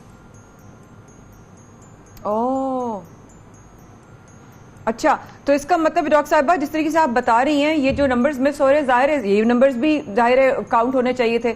लेकिन अब इस वक्त आप ये बताइए, बीइंग एन एक्सपर्ट, एक आम आदमी आपको सुन रहा है, एक आम आदमी अपने आप को, अवाम खुद डेंगू से किस तरह महफूज रह सकती है या क्या एहतियाती तदाबीर होनी चाहिए आपकी तरफ से? जी बताइए. अच्छा, स्टार्टिंग फ्रॉम कि हम खुद क्या कर सकते हैं, वो ये है कि सुबह और शाम, फजर के वक्त और शाम मगरिब के वक्त, ये दो टाइम है जिस वक्त ये मच्छर जो है निकलता है, उस वक्त आप अपनी खिड़की दरवाजों को कोशिश करें कि बंद रखें. और again mosquito repellents, mosquito sprays जो होते हैं, इंसेक्टिसाइड्स, आप वो यूज करें. फुल कवरेज क्लोथ्स को यूज करना है. पानी अगर स्टोर करते हैं तो पानी को ढांक के रखें. वॉशरूम का अगर फ्लोर गीला है तो उसको साफ करें, क्योंकि डेंगू का मच्छर ज्यादातर साफ पानी पे आता है. साफ पानी इसको अट्रैक्ट करता है. प्लस ग्रीनरी, ये जो डार्क कलर्स हैं आपके, जो आप हम कपड़े पहनते हैं डार्क कलर्स के, ग्रीन स्पेशली, अगर आपके घर में प्लांट्स हैं, गार्डन्स हैं, तो ये वहाँ छुपते हैं ड्यूरिंग द डे टाइम, तो वहाँ पे आप स्प्रे करवाएं, कोशिश करें. और मगरिब और फजर के वक्त ऐसी जगहों पे ना जाएं जहाँ पे लश ग्रीन हो, और avoid wearing dark colour clothes, क्योंकि ये मस्कीटो को अट्रैक्ट करते हैं. राइट, यानी कि डॉक्टर साहब आप मगरिब के बाद भी फिर हमें एहतियाती करना चाहिए ना आउटडोर्स के लिए? डेफिनेटली, उस वक्त तो क्योंकि थ्रश तो होता ही है. मगरिब का आप कह लें कि मच्छरों का पीक टाइम होता है. उसके बाद भी वो फिर डिसोसिएट होके यहाँ वहाँ जहाँ उनको जगह मिलती है, पनाह मिलती है, वो लेते हैं. और जैसे आप लाइट्स डिम करते हैं कमरे की, या फॉर दैट मैटर जो भी उनको फेवरेबल एनवायरनमेंट मिलता है, वो अपने मतलब हिडन प्लेसेस से निकल के आपको बाइट करते हैं और आपको डेंगू होता है. राइट, ठीक है. Thank you very much doctor Hira Zaheer, आपने हमें ज्वाइन किया इस हवाले से. और हम देख रहे हैं डेंगू केसेस बढ़ते जा रहे हैं. डॉक्टर साहिबा भी कह रही हैं हम सबको एहतियात करने की जरूरत है, क्योंकि एटलीस्ट हम जिस तरीके से देख रहे हैं ना कि ऑलरेडी फ्लड विक्टिम्स जिस तरह मुतासर हुए हैं और प्रॉब्लम्स बहुत ज्यादा बढ़ती जा रही है मुख्तलिफ सूबों में. ऐसे बड़े शहर कराची जैसे, जहां पर हालिया बारिशों के बाद हम देख रहे हैं डेंगू केसेस में बेहद इजाफा. इसमें हमें कोशिश करनी चाहिए इंडिविजुअली भी कि अपना खुद से ख्याल रखें, अपनी फैमिलीज का, अपने बच्चों का, और कोशिश करें जिस तरीके से वो कह रही हैं कि ये बड़ा बड़ा इंपॉर्टेंट पॉइंट है कि बच्चों के नॉर्मली जो यूनिफॉर्म्स हैं वो हाफ स्लीव्स हैं. और उनका जो बात उन्होंने की उसमें पूरा लॉजिक भी ये था कि आपके बच्चे जिस वक्त निकल रहे होते हैं घर से, हमारे घर में भतीजा भतीजी, भांजा भांजी वगैरह जितने भी निकल रहे होते हैं, वो सुबह का टाइम होता है, सुबह में वो एक्टिव होते हैं. और जाहिर है आधी सुबह हो रही शाम होती को है, नॉर्मली वो खेल रहे खेल रहे हैं, होते इसलिए हैं। ज्यादा मुतासर भी बच्चे हो रहे हैं। एग्जैक्टली। तो प्लीज अगर बच्चे नहीं सुन रहे हैं तो उनको ये सेगमेंट हमारा जरूर दिखाएं, आप सोशल मीडिया से उठा के उनको दिखाएं, नहीं तो हम अपने पेजेस पर शेयर करेंगे। इस वक्त डेंगू से सिवाय एहतियाती तदाबीर अपनाने के हम और कुछ नहीं कर सकते। We just have to be extra super careful. अब हम चलते हैं बड़े कुछ बच्चों और- की बात करते हैं। बड़े बच्चों की भी बड़ी अच्छी खबरें सामने आ रही हैं। बड़े बच्चों की भी बहुत अच्छी बातें आ रही हैं सामने, लेकिन इसलिए कि जिस तरीके से केपीके में पहले हमने सेहत कार्ड के बारे में सुना था, अब केपीके में जो है वो एजुकेशन यानी तालीम कार्ड भी जो है वो इंट्रोड्यूस हो चुका है। वाओ। और सूबाई हुकूमत तालीम कार्ड के जरिए कॉलेज में पढ़ने वाले तलबा के अखराजात बर्दाश्त करेगी, वाह। यानी कि इंटर के जितने भी तलबा तालिबात हैं उनके अखराजात बर्दाश्त करेगी गवर्नमेंट। ये बहुत अच्छा स्टेप है। जिस तरीके से पहले हमने सेहत कार्ड देखा था, अब ये तालीम कार्ड मुतारिफ कराया जा रहा है। और इसके साथ साथ ये भी कहा जा रहा है कि इंटर और BS में दाखिला लेने वाले तालिब इल्मों के अखराजात भी हुकूमत बर्दाश्त करेगी। क्या जबरदस्त बात है। इसी पर मजीद में बात करनी, थोड़ी देर बाद हमारे साथ में हमारे गेस्ट भी मौजूद होंगे। लेकिन उससे पहले ये वाली बात कि जब भी इस तरह की खबर आती है KP की तरफ से आती है, टूरिज्म भी फिर उससे पहले- अच्छा, और ये बड़ी अच्छी बात है इसलिए भी कि हम अक्सर देखते हैं मुख्तलिफ सूबे स्टेप्स लेते हैं स्कूलिंग के लिए, हाँ। प्री स्कूल्स के लिए, स्कूल्स के लिए, लेकिन Right. होता क्या है कि स्कूल्स के बाद फिर तमाम वो बच्चे एजुकेशन छोड़ देते हैं, मुख्तलिफ Right. कामों पे लग जाते हैं। हाँ। तो कॉलेज और आगे उनकी जो हायर एजुकेशन है ये बड़ी इंपॉर्टेंट उनको है। सपोर्ट इतनी बड़ी मिल जाएगी। इसे बात करने के लिए हमें ज्वाइन किया है सूबाई वजीर बराए हायर एजुकेशन कामरान मंगर साहब ने। अस्सलाम वालेकुम कामरान साहब, आपने हमें प्रोग्राम में ज्वाइन किया, थैंक यू सो मच। ये जो सबसे पहले तो बहुत शुक्रिया के साथ, ये क्या तालीम कार्ड का इजरा शुरू हो चुका है? जी बिस्मिल्लाहिर्रहमानिर्रहीम। शुक्रिया आपका। तालीम कार्ड की प्रिंसिपल अप्रूवल दी जा चुकी है। वज़ीर आला साहब ने उसकी दे दी है अप्रूवल, बल्कि ये उन्हीं का एक आइडिया था कि हम अपने इंटर और BS के स्टूडेंट्स को फैसिलिटेट कर सकें। हमारे कॉलेजेस में जो बच्चे या बच्चियां पढ़ती हैं वो आपको पता है कि मुतवसत तबके या गरीब तबके से बिलोंग करती हैं, तो उनके जो जितने भी अखराजात होते हैं, एडमिशन फ़ी, ट्यूशन फ़ी से लेकर उनकी सिक्योरिटी फ़ंड और जो बाकी अखराजात हैं उनके, वो यूनिवर्सिटी फ़ी, यानी वो सारी चीज़ें, बोर्ड की जो फ़ीस है वो उनके ऊपर एक यकीनी तौर पर आपको पता है कि महंगाई भी है, जो मईशत की सूरत हाल है, और जो ओवरऑल कोविड आ चुका, फिर सैलाब आ गए, फिर अभी इस तरह के हालात हैं, तो इनमें पेरेंट्स के ऊपर जो एक बोझ था उसको कवर अप करने के लिए तकरीबन हमारी एस्टीमेट्स ये हैं कि 2,44,000 से ज़्यादा स्टूडेंट्स जो हैं इससे फैसिलिटेट होंगे। और ये सारे वो तकरीबन उसमें 90-95% वो स्टूडेंट्स हैं जो यूनिवर्सिटी को अफोर्ड नहीं कर सकते। यूनिवर्सिटीज़ में आपको पता है कि फ़ीस ज़्यादा होती है, वो हमारे कॉलेजेस का रुख करते हैं, तो उनको हम 100% वेवर देंगे इंशाल्लाह। लेकिन कामरान साहब, इसकी कोई कंडीशंस रखी गई हैं? किन तालिब इल्मों को ये कार्ड दिए जाएंगे? इसमें सबसे जो बुनियादी कंडीशन है वो तो यही है कि वो अपना एडमिशन सिक्योर करें, वो मेरिट पे आ जाएं। हमारे कॉलेजेस का भी अपना एक मेरिट सिस्टम है। यहाँ पे कॉलेज एजुकेशन की हमारी बहुत ज़बरदस्त आउटपुट है। तो जो बच्चा या बच्ची एडमिशन सिक्योर करेंगे उनको 100% फ़ी वेवर मिलेगी in the shape of bank transaction. हमारी बैंक ऑफ खैबर के साथ जो है वो MOU साइन हो चुका है। बैंक ऑफ खैबर जो है उनके थ्रू एक कार्ड के जरिए उनके बच्चों के या उनके अगर अंडर एज हैं, 18 से कम उम्र के हैं, तो उनके पेरेंट्स के अकाउंट्स में वो पैसे वापस ट्रांसफर हो जाएंगे। बिल्कुल सही। अच्छा, कितने कॉलेजेस में कामरान साहब ये जो है तलबा मुफ्त तालीम हासिल कर सकेंगे? कुछ वो हमसे शेयर कर सकते हैं? जी बिल्कुल। ये तकरीबन 310 से ज़्यादा कॉलेजेस हैं पूरे सूबे में, जिसमें बहुत ज़्यादा दूर अफ्तादा अजला भी हैं, जिनमें चतराल, कोहिस्तान, दीर, तोरगर, कोलाई पालस, DI खान, टांग, चारसदा, मर्दान, यानी पूरा सूबा जो है हमारे कॉलेजेस का एक नेटवर्क है और उनमें सारा सूबा जो है वो कवर अप हो जाएगा। और ये तकरीबन 310 कॉलेजेस हैं। अभी तक 274 थे। इस साल खैबर पख्तूनख्वा हुकूमत ने 35 नए कॉलेजेस फंक्शनलाइज कर दिए हैं, तो वो तकरीबन 310 कॉलेजेस में हम ये फुली यूनिवर्सल कवरेज देंगे। जितने भी स्टूडेंट्स हैं हमारे, उनको वो कवरेज मिलेगी। अच्छा, इसमें खास तौर पर कोई डिवीजन की गई है खवातीन स्टूडेंट्स के लिए, या इक्वल है बिल्कुल कि चाहे वो खवातीन हैं या मर्द हैं, जितने भी आपके स्टूडेंट्स हैं उन सबको, तलबा और तालिबात को ये फ्री एजुकेशन दी जाएगी, वो कार्ड दिया जाएगा?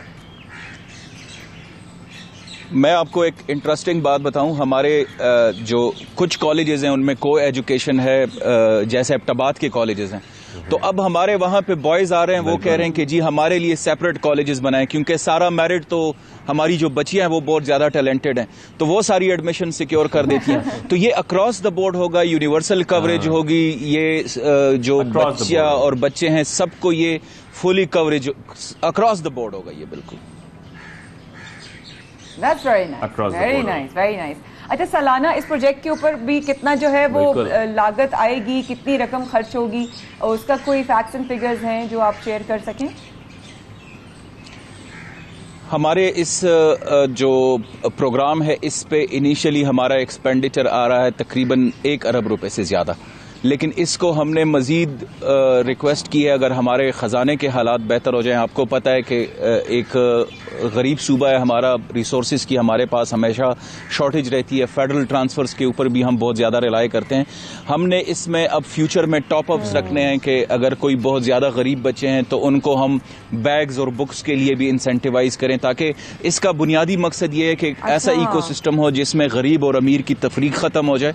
तो उसमें हम तकरीबन 50 करोड़ रुपए मजीद ऐड करने वाले हैं। ये 1 अरब रुपए हमारे साथ कमिट हो चुके हैं, जिसमें ये फुली वेवर हो जाएगा, और जो 50 करोड़ रुपए बाकी हैं उसमें हम बैग्स और बुक्स और यूनिफॉर्म या कपड़े वपड़े, तो ये सारी चीजें भी उसमें कवर अप हो जाएगी। तो इंशाल्लाह ये तकरीबन 1.5 अरब रुपए क्रॉस कर जाएगा हमारी वेवर स्कीम।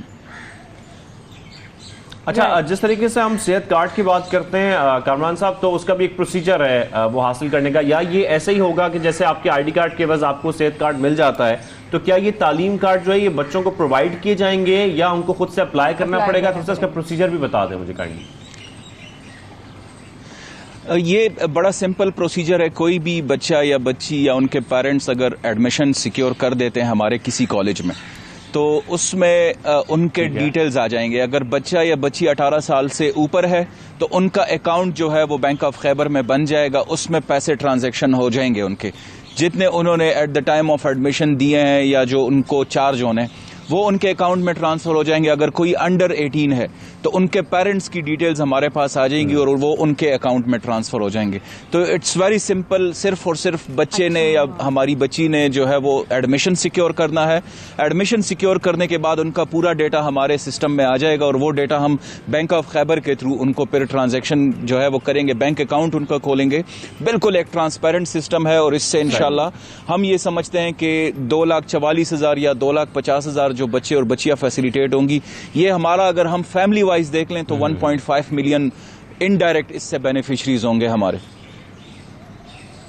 बेनिफिशरीज होंगे। एक साथ कामरान साहब एक बात मुझे जरूर बताइएगा, मुख्तलिफ प्रोग्राम्स होते हैं, डिग्री प्रोग्राम्स हैं, कुछ मेडिकल के भी हैं और जिसके बारे में कहा जाता है उसका खर्चा ज्यादा होता है, उसकी फीस ज्यादा है, उसका खर्चा ज्यादा है उस डिग्री का।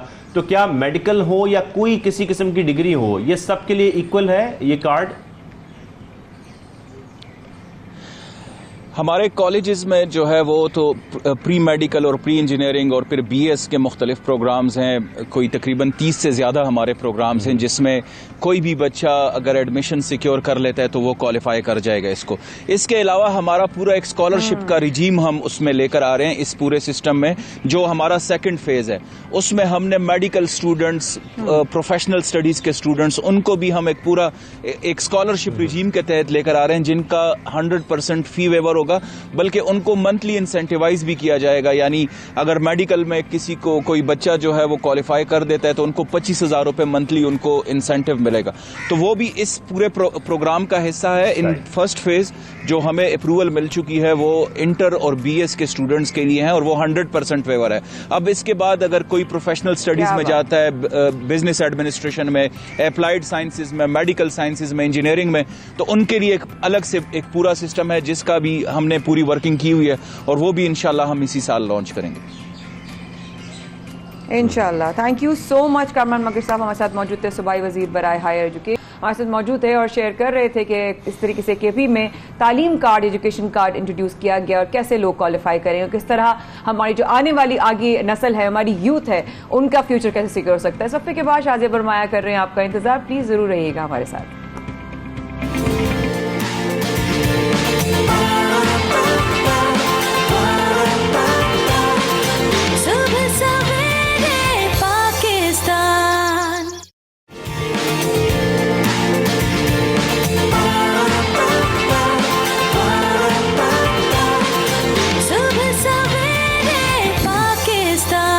Welcome back. आप देख रहे हैं सुबह सवेरे पाकिस्तान। क्रिकेट की बात करेंगे। क्रिकेट का मैच कल हमने देखा, पाकिस्तान और इंग्लैंड का मैच, और कहीं पे जाके हमें ये लग रहा था कि पाकिस्तान हार गया है, क्योंकि जो टारगेट पाकिस्तान ने दिया था वो लग रहा था कि बड़ा इजी होगा अचीव करना और उसको पूरा करना इंग्लैंड के लिए। लेकिन खैर, शान मसूद की जो थ्रो थी उसने मैच बदला, लेकिन बीच में मैच इन्होंने भी बदला, जिनका हम जिक्र करेंगे आगे चल के। कौन कौन वो प्लेयर्स थे जिन्होंने मैच को बदलने की कोशिश की? माया, यस, पाकिस्तान जिंदाबाद। क्योंकि मैच सही है, पाकिस्तान क्योंकि मैच कभी कभी लगने लगता है कि बस गया, अब हाथ से गया।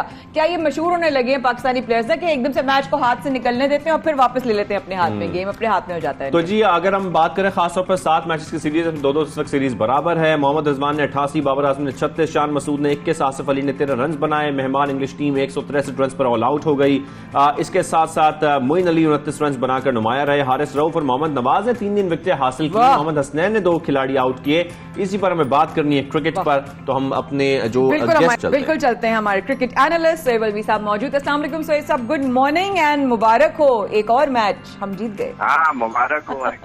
तो सबसे बड़ी अच्छी बात होती है ऐसे मैचेस की, is that the game wins, because it's not thrilling match, especially seesaw होता रहा और बिल्कुल फ्लक्चुएटिंग फॉर्च्यून जिसके लिए कहते हैं। But I think Pakistan fought well. The most important thing is they didn't give up even after that 20+ runs over जो कि डॉसन ने मारा। तो आई थिंक जो पाकिस्तान की बॉडी लैंग्वेज थी, that one in the end, I think they kept positive, they knew। हालांकि 5 run बनाना 10 गेंदों में और 3 विकेटें हाथ में हो, I think it was an amazing unbelievable. और साहब, ये तो पाकिस्तानी टीम का एक जो है ना वो आदत रही है कि जब स्टेडियम से लोग उठ के जा रहे होते हैं ये सोच के कि अब पाकिस्तान हार जाएगा, तो उस वक्त पाकिस्तान कुछ ऐसा कर देता है कि मैच ही पलट जाता है और पाकिस्तान मैच जीत जाता है। तो कल के मैच में वो कौन से खिलाड़ी थे जिन्होंने मैच को वाकई बदल दिया? भाई देखिए, पहली बात है I think it was Dawson, क्योंकि तक मोइन अली भी खेल रहे थे। वो 50-50 रहा मैच, और जब वो आउट हुए तो बिल्कुल पाकिस्तान के फेवर में चला गया। तो मेरे ख्याल में एक पाकिस्तान की इनिंग्स में आप आसिफ अली को कह सकते हैं, जिसके वो तो एक छक्का भी वो कम मारते तो इंग्लैंड ने जीत गया था मैच। बिल्कुल ऐसा ही। तो Asif Ali was one of those, उनके जो 2 छक्के उनमें से कम एक तो काम आया। दूसरा डॉसन, क्योंकि जिस वक्त इंग्लैंड 3 ओवर में कोई 33-34 रन चाहिए थे, उस वक्त बहुत मुश्किल लग रहा था, बिकॉज ये जो बल्लेबाज हैं इनका इतना तजुर्बा नहीं है T20 में मारने मोड़ने का, लोअर ऑर्डर जो है इंग्लैंड का। But you know the way Dawson played, what was brilliant about Dawson कि उसने टुल्ले नहीं मारे, he played proper cricket shot in the gap, और उसके बावजूद उसने फील्डर को देख के सर के ऊपर तो Dawson and then obviously Haris Rauf. Exactly, मैं हारिस रऊफ की तरफ आ रहा था सर। जिस तरीके से उन्होंने जितने प्रेशर में 19वें ओवर में विकेट ली है, ये किसी के लिए बड़ा मुश्किल होता है ऐसे टाइम पे विकेट लेना। हारिस रऊफ को आप कितना क्रेडिट देंगे? बहुत क्रेडिट देंगे, बिकॉज देखें अब ये अब जब मैं रेडियो कमेंट्री कर रहा था उस पर भी ये बार बार जिक्र आ रहा था कि Haris Rauf the unsung hero, because death overs में करते हैं। अगर उनकी 10 रन पर ओवर की आई थिंक T20 इंटरनेशनल में रन रेट है, तो उसकी वजह सबसे बड़ी यही है कि उनका लास्ट 2 ओवर्स उनके हमेशा डेथ ओवर्स में आते हैं। और नॉर्मली जिस तरह से पाकिस्तान की बैटिंग की परफॉर्मेंस रही है, अगर वो डिफेंड कर रहे होते हैं एक टारगेट, तो वो नॉर्मली इतना बड़ा टारगेट नहीं होता है। तो I think it's commendable what is done. He is a wicket taker and you know he gets Pakistan out of a lot of problems and lot of time. Right. अच्छा Sohaib sir, खुशदिल शाह के बारे में आपको क्या लगता है कि वो वर्ल्ड कप से पहले किसी न किसी बहाने से उनकी जो है वो छुट्टी हो जाएगी? विल ही बी देयर और यू डोंट सी हिम? बहुत क्या जबरदस्त परफॉर्मेंस है खुशदिल शाह साहब की, पूरे 2 रन बनाए सोहेब अलवी साहब उन्होंने। देखिए, खुशदिल का बेसिकली जो मसला रहा है, उसको आपने हमेशा फिनिशर का लेबल दे के उसके दिमाग से निकाल ही दिया है कि वो बल्लेबाजी भी कर सकता है। उसका काम ऐसा लगता है कि बस 6 मार के जितवाना है, जैसे आसिफ अली का है। अच्छा, आसिफ अली मसला है ना कि वो भी नहीं मार पा रहे सोहेब अलवी साहब। आई नो, लेकिन मैं कह रहा हूँ ना, देखें आप मेजॉरिटी इनिंग्स देखिए उसकी। मैं ज्यादा फेवर में नहीं हूँ खुशदिल की। स्ट्राइक रेट भी कोई 116 है, कोई खास नहीं है पूरी T20 लास्ट 10 इनिंग्स अगर देखी जाए। लेकिन देखिए, मसला सारा ये आता है कि आप उसको बेचते हैं 16वें 17वें ओवर के बाद, और उसके ऊपर प्रेशर ये होता है कि वो पहली गेंद से मारे। हर एक आसिफ अली की तरह पहली गेंद पे नहीं मार सकता। दूसरा ये है कि उसका आपने जब भी 4 नंबर पे भेजा है, 4 दफा भेजा है उसको उसके करियर में, उसकी स्ट्राइक रेट कोई 160 है, 170 है। He performs the best when he goes up the order and has time to play in. हर बैट्समैन का एक नेचर होता है, हर बल्लेबाज जो है पहली गेंद से नहीं मार सकता। आप रिजवान को भेजें 16वें ओवर पे और देखिए, आप बाबर आजम को भेजें 16वें ओवर पे और देखिए उनका भी यही हाल होगा। तो बात यह है कि हमने किसी को कैटेगराइज करके उसको बिल्कुल लोअर ऑर्डर में भेज दिया है। Yes, he is not that outstanding, मैं फिर कहूंगा, लेकिन ये उसके साथ कुछ ज्यादा भी ज्यादती हो रही है। उसको हमेशा लोअर डाउन दी ऑर्डर भेजा जाता है कि वो जब बल्लेबाजी करने आता है तो आपके 3-4 ओवर रह गए होते हैं, तो उसको मानना मूनना पड़ता है। और वो अगर 1-2 बॉलें लेता है, और देखिए आउट तो इंसान पहली गेंद पे भी हो जाता है। बड़े बड़े बल्लेबाज, बाबर आजम पहली गेंद से आउट हो चुके हैं। बिल्कुल ऐसे। तो वो बेसिकली ये है कि अगर आप उसका रिकॉर्ड देखें, वो हमेशा लास्ट 4-5 ओवर्स में आया है और हमेशा स्ट्राइक रेट ज्यादा रही है। अगर पाकिस्तान पहले बल्लेबाजी कर रहा है तो टारगेट सेट करना है, उसके वो प्रेशर होता है कि चौके छक्के मारो, सिंगल डबल से काम नहीं चलेगा। जब वो अपने आप को सेटल इन करता है और अगर आउट हो जाता है चौके छक्के मारते हुए, यानी कि आपके ख्याल में उनको 4 डाउन पे लाना इस वक्त जरूरी है। और 4 डाउन देखिए, मैं से आपसे कहता हूँ, इंग्लैंड की टीम ने क्या किया, हर मैच में 3 चेंजेस कर रहे हैं और साफ कह रहे हैं कि हम एक्सपेरिमेंट करने आए। आपके पास ये 7 मैचेस पड़े थे, आप 1 by 1 सबको नंबर 4 पे भेजें, 1 by 1 सबको नंबर 3 पे भेजें और देखें कौन कितने में है। जब अच्छे वक्त पे उसको भेजा जाता है तो फिर आप एक्सपेरिमेंट कर लेना। आपने तो हर मैच जीत के लिए लगाया हुआ है, आपने हर मैच ये देखना है कि कहीं बाबर और रिजवान की ओपनिंग मार्क पे क्वेश्चन मार्क ना लग जाए। तो वो 12 ओवर खेलेंगे, 14 ओवर खेलेंगे। आप दे ही रहे हैं अपने सारे बल्लेबाजों को 5-6 ओवर, कलेक्टिवली मिला के 5 ओवर मिल रहे हैं सबको। किसी को 4 गेंदें मिल रही हैं, किसी को 3 गेंदें। आप भी एक्सपेरिमेंट करें ना। आप खुशबुल शाह को 2 मैचेस में भेजें नंबर 3 पे, फिर अगर वो नहीं स्कोर करे, आप कहें यार ठीक है, यू नॉट गुड इनफ।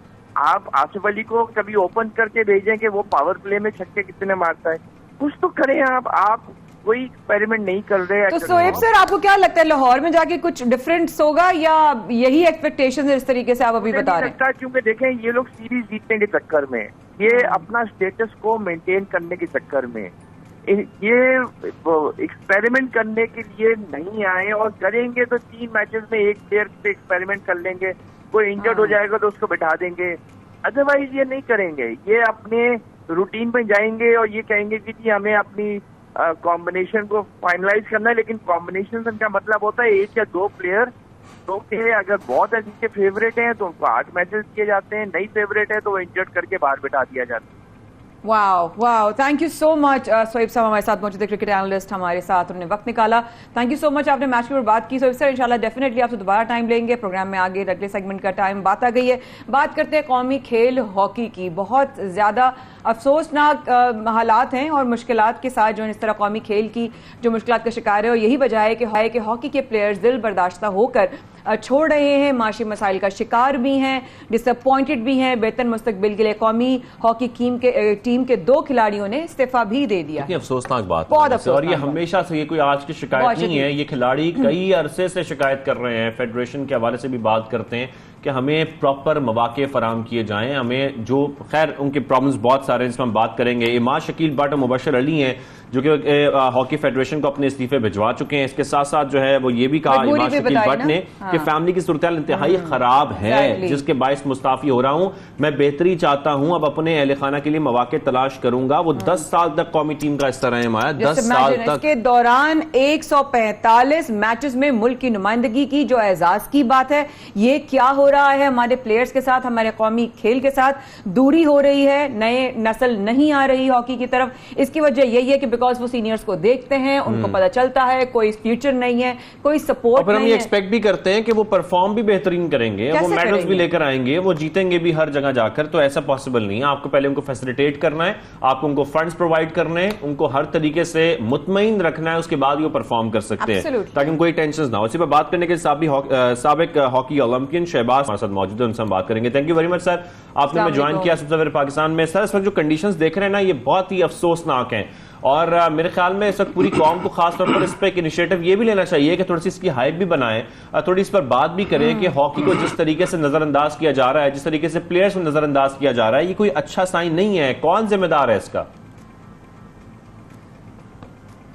देखिए बात ये है, पिछले 20-25 साल से जो मैं देख रहा हूँ, किसी भी हुकूमत ने हॉकी को सपोर्ट नहीं किया, पैटर्नेज नहीं किया। गवर्नमेंट के अलावा अगर आप देखें सूबे जो हैं उनकी भी मुकम्मल सपोर्ट नहीं है।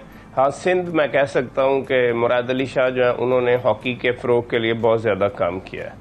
जो मौजूदा स्नैरियो पैदा हुआ है उसमें जो करंट पाकिस्तान हॉकी फेडरेशन है, मैं समझता हूँ वो जिम्मेदार है, क्योंकि 7 साल से ये लोग हॉकी के ऊपर हैं और 7 साल हो गए हैं बुरी परफॉर्मेंस है पाकिस्तान हॉकी की।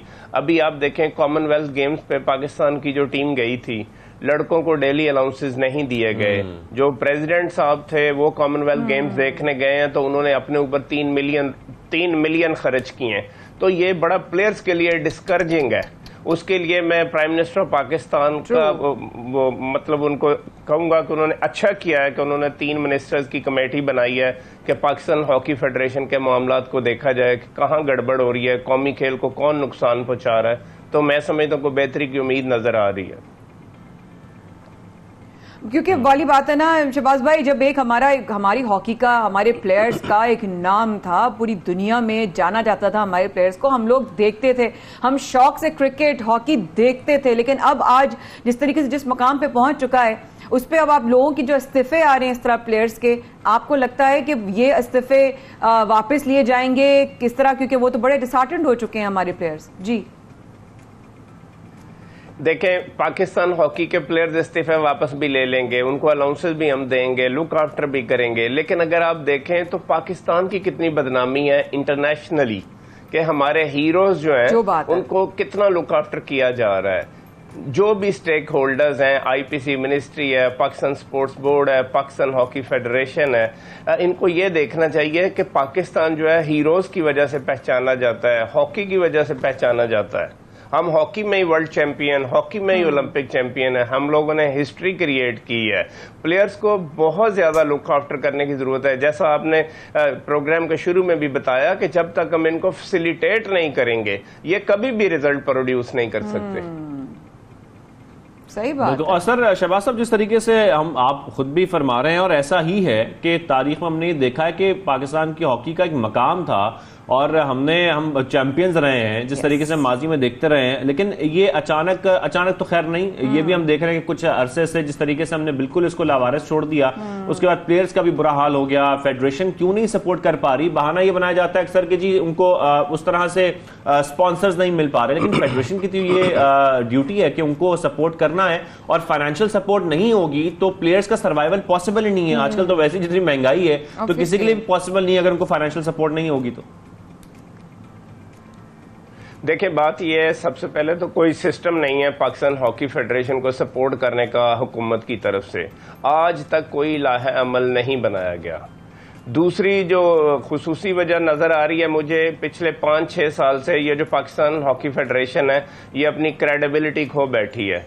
पिछली हुकूमत ने भी इनको 2 रुपए नहीं दिए हॉकी पे खर्च करने के लिए। मौजूदा हुकूमत भी इन पे ट्रस्ट नहीं करती और इनको पैसे नहीं देना चाहती, क्योंकि ये अपने आप को फैसिलिटेट कर रहे हैं, प्लेयर्स को या पाकिस्तान हॉकी को फैसिलिटेट नहीं कर रहे हैं और ये सिर्फ सर्वाइवल की जंग कर रहे हैं। पाकिस्तान हॉकी के लिए इनके अंदर कोई भी वो नेशनलिज्म, इस तरह की सोच बिल्कुल देखने में नहीं आई। अल्लाह आसानी फरमाए, क्योंकि पाकिस्तान में जिस तरीके से क्रिकेट को पसंद किया जाता है, हम तो आप लोगों को, हम तो फैन हैं आप लोगों के शहबाज भाई, बिकॉज हमने तो वो वक्त देखा है जब हमारे प्लेयर्स का नाम होता था, हम तो मतलब दीवानावार हम देखते थे। घरों में हॉकी की बात होती थी मुझे याद है।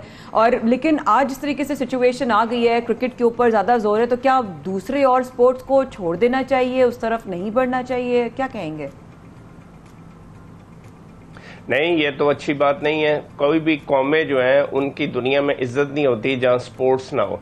अभी आप देखें अरशद नदीम की परफॉर्मेंस कॉमनवेल्थ गेम्स में, नू बट की देखें, कितनी उन्होंने हिस्ट्री क्रिएट की और पाकिस्तान के लिए लॉरल्स लाए और पाकिस्तान की इज्जत बनी है। अभी मैं कॉमनवेल्थ गेम्स में गया हुआ था। मैं जब पब्लिक में बैठा हुआ था तो लोग चाह रहे थे कि शहबाज सीनियर जाए और पाकिस्तान हॉकी टीम की तरफ से खेले। तो मैंने उनको बताया कि मेरी अब वो एज नहीं है कि मैं पाकिस्तान के लिए खेल सकूं। आप देखें अभी भी लोग इतना प्यार करते हैं हॉकी से। सिर्फ इसको पैटर्नेज की जरूरत है और हॉकी फेडरेशन में अच्छे लोगों को लाने की जरूरत है, जो लोग पाकिस्तान से प्यार करें, कौमी खेल से प्यार करें। और मैं इसमें यही कहूंगा कि prime minister of Pakistan, IPC ministry, Pakistan sports board फौरी तौर पर अपने किरदार को मजीद फाल करें ताकि पाकिस्तान हॉकी जो है उसको दोबारा जिंदा किया जाए पाकिस्तान में। इंशाल्लाह इंशाल्लाह इंशाल्लाह। Thank you so much. साबिक हॉकी ओलंपियन शहबाज सीनियर ने हमें ज्वाइन किया, बहुत शुक्रिया आपने जो बात की। अल्लाह करे आपकी इस बात को आज कोई सुन ले और हमारी हॉकी जो है दोबारा से रिवाइव हो जाए। इस वक्त के बाद हम आपके साथ रहेंगे। शाहजेब उमाया कर रहे हैं आपका इंतजार। जी थैंक यू वेरी मच।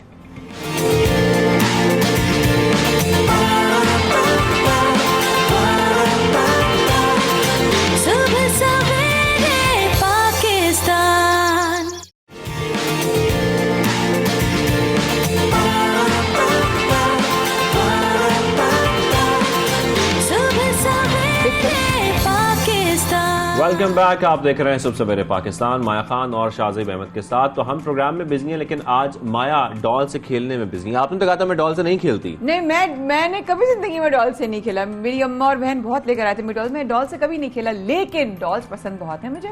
और वो प्यारी प्यारी बच्चियां डॉल से खेलती हैं तो गुड्डे गुड्डे की शादी भी होती है, उनकी तैयारी भी होती है, उनके बाल भी होते हैं, उनके ड्रेसेस जो हमें नजर आ रहे हैं कोई डिजाइनर ड्रेसेस लग रहे हैं। यस, ये आपको पता नहीं है किसकी है जनाब। बहुत आपने बच्चे देखे होंगे, छोटी छोटी बच्चियां जो है गुड़ियों से खेलती होंगी, लेकिन आपने बहुत कम या शायद कभी देखा ही नहीं होगा किसी ऐसी बच्ची को जो गुड़ियों के कपड़े डिजाइन करती हैं, सीती हैं और बकायदा अब तो डिस्प्ले भी कर रही हैं। आपको पता है? अच्छा, यानी कि ये सारे कपड़े उन्होंने डिजाइन किए हैं, खुद बनाए भी हैं। जनाब, इनका इन डिजाइनर से आप हमारी मुलाकात क्यों नहीं करवा रही? बिल्कुल आपको मुलाकात करवाते हैं वक्त जाए किए बगैर। हमारे साथ हैं महरीन और उनकी वालदा। कैसे हो? ये सारे कपड़े आपने डिजाइन किए हैं जी, और सीए भी खुद ही हैं जी। तो जरा बताएं हमें कि ये जो आपने प्लान बनाया, गुड़िया से पहले आप खेलती भी थी, उसके बाद आपने सोचा कि मैं अब इनके कपड़े भी डिजाइन करूं? गुड़ियों से तो मैं खेलती थी, लेकिन उनके जो ड्रेसेस आते थे वो एक ही स्टाइल के होते थे और वो पहनाने में फट जाया करते थे।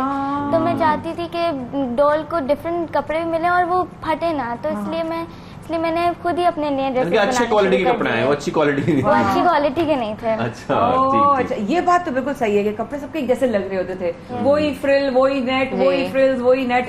फैब्रिक भी ऑलमोस्ट सिमिलर ही होता है, कलर भी कोई एक्चुअली लिमिटेड भी होते हैं, लिमिटेड भी। और वो मेहरीन के अकॉर्डिंगली कि वो अप टू द मार्क भी नहीं होते थे ना। तो पहली दफा कब ख्याल आया गुड़िया आपको? जब मुझे अपने आप को भी स्टाइल करने का बचपन से बहुत शौक था। है तो आप गुड़िया है ना, जाहिर है। तो मैंने सोचा कि मैं कुछ पहले मैंने बलून्स एंड सॉक से शुरू किया था। और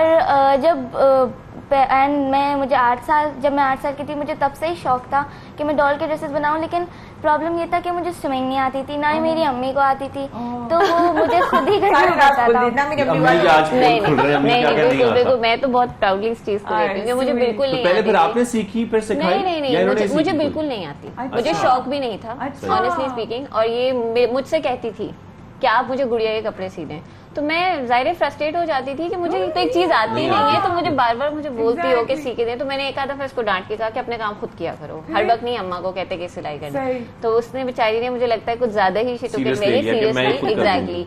और शुरू में ये ग्लू और जो है रिबन्स का यूज करती थी, बांध दिया करती थी, जैसे साड़ी बांध लेते हैं इस तरह। तो मैं बीइंग अ मदर मुझे अच्छा लगता था कि ये एटलीस्ट इन्वॉल्व रहती है गैजेट से या टीवी से, उनसे दूर भी रहती है और स्कूल के साथ साथ ही अपनी इन एक्टिविटीज में लगती थी। फिर आहिस्ता आहिस्ता इसने थोड़ा मुझसे छुप कर सुई धागे का इस्तेमाल किया, क्योंकि घर में तो होता ही, आपको पता है कि होती है। तो और वो पकड़ा ऐसे गया कि मेहरीन सिलाई करने के बाद सुई बेड पे ऐसे रख दिया करती थी। तो एक दिन जब मैं सही कर रही थी तो एक्चुअली मेरे हाथ लगी, तो फिर मैंने कहा कि छुपके करती है, तो मैंने इसको अलाउ किया था, लेकिन अपनी सुपरविजन में। घर वालों को नहीं पता था कि ये जी, ना इसके दादा को पता था, और मतलब ज्यादातर लोगों को घर में नहीं पता था, क्योंकि फिर आपको पता है बच्चों को वो एक टोक टाक वाला होता है कि चुप जाएगी या लग जाएगी। तो मुझे बिल्कुल भी आइडिया नहीं था कि ये इस हद तक शौकीन है। जी। अभी क्या एज है मेरी ना आपकी? मैं 13 ईयर्स की हूँ। 13 ईयर्स की हुई। तो ये जो सारे डिजाइन हैं, ये आप क्या खुद बनाती हैं डिजाइन, या पहले प्रिपेयर करती हैं कहीं से? कुछ लोगों को फॉलो भी करती हैं, कैसे फैसला करती हैं कि मैंने क्या डिजाइन बनाने हैं? मैं YouTube और Pinterest की हेल्प लेती हूँ, बट ज़्यादातर डिजाइन मेरे अपने होते हैं। मैं खुद ही अपनी क्रिएटिविटी डालती हूँ उसमें। अच्छा, तो क्या देख रही हूँ प्लीज हैं शाज़िब भी मैं देख रही हूँ, ये डिटेलिंग है पूरी, ये जीन्स और इसके साइड पर जो है ये पूरा ये मैडम मेहरीन ने पूरा डिजाइन किया हुआ है। ये टॉप भी आप ही ने स्टिच किया? सच में? जी मान लूं? बिल्कुल बिल्कुल पक्का मान लूं? Oh my God. तो ज्यादा आप वेस्टर्न जो ड्रेसेस है वो बनाती हैं, ईस्टर्न भी बनाती हैं? दोनों बनाती हूँ, लेकिन ज्यादातर मैं ईस्टर्न बनाती हूँ। ज्यादातर ईस्टर्न बनाती आप डिटेलिंग देख रहे हैं इस वक्त? आप इस डॉल पे डिटेलिंग देखें, आप जिस तरीके से तो मुझे किसी अवार्ड शो के ड्रेसेस लग रहे हैं। सीरियसली, मतलब मुझे तो लग रहा है वाकई हम किसी अवार्ड शो के कोई रेड कार्पेट ड्रेस है। आप ये देखें और इसके बाद ये मेरे पास मैंने छुपा के रख लिया। मैंने कहा मेरी मुझे ऐसा बना दो प्लीज। आप भी 14 अगस्त से पहन सकती हैं। हाँ, मैं ये नहीं पहन सकती ये तो इसका मसला हो जाएगा। लेकिन ये देखिए आप, इसके ऊपर आप ये देखें जो ये प्लेटें लगी हुई है ना, बहुत डिटेलिंग ये डिटेलिंग देखें आप इसकी। एक और ड्रेस भी वो भी दिखा रही हूँ, व्हाइट। ओफो, ये तो बिल्कुल ब्राइडल ड्रेस है भाई। मेरीन की सबसे अच्छी बात मुझे उसके अंदर एक टैलेंट ये लगता है कि वो किसी भी डिजाइन को देखे जो नॉर्मली मुझे नहीं आएगा समझ, आपको नहीं आएगा ये कैसे बनेगा, लेकिन ये बहुत एफर्टलेसली कहती है कि मैं कर लूंगी, मुझे आता है, मैं बना लूंगी, और बाकी में ये कर लेती है। तो मेरीन, कोई आगे आपके प्लान्स हैं कि अब ये डॉल ड्रेसेस को आपने जो है वो लोगों के ड्रेसेस में तब्दील करना है? कुछ ऐसे प्लान्स में अपना ब्रांड खोलना है, आगे डिजाइनिंग करनी है, इसको परस्यू करना है? बिल्कुल, मेरा यही प्लान है कि मैं आगे फैशन डिजाइनिंग पढूं और बड़े लोग, मतलब बड़े कारपेट, रेड कारपेट्स लोग बनाऊं हर किसी के लिए। मतलब अभी तो मैं डॉल के लिए बनाती हूँ, अब मेरा फ्यूचर में प्लान है कि मैं बड़े लोगों के लिए बनाऊं, रियल लाइफ डॉल्स के लिए बनाएं। तो अभी मामा बाबा के लिए भी कपड़े डिजाइन करती है? नहीं, कोई भी नहीं। हमें नुस्खे मिलते रहते हैं, ये अच्छा नहीं लग रहा, ये अच्छा नहीं लग रहा, मेरे लिए बनाओ कभी आगे जाके, हैं? सच में? कैसे अब होता है पढ़ाई में? माशाल्लाह इसका कैसा है पढ़ाई में? माशाल्लाह से मेहरीन बहुत अच्छी है। वो पढ़ाई को भी टाइम देती है। अभी मेहरीन 9th में है, अपना प्री ओ लेवल स्टेट में है, ओ लेवल्स इंशाल्लाह करवाने का इरादा है मेरा जी। तो और मेहरीन फ्रेंच भी सीख रही है, बिकॉज इसका बहुत ड्रीम है कि मैं फ्रांस जाके, पेरिस जाके फैशन डिजाइनिंग करूँ। तो मुझे ये चीज अच्छी लगती है मेहरीन की, और बीइंग पेरेंट्स में मेरे हस्बैंड हम बहुत सपोर्ट करते हैं मेहरीन को उसकी इन चीजों को लेके। हमारे यहाँ एक स्ट्रिक्ट रूल भी है। जी जी, थोड़ी बहुत बोल लेती है।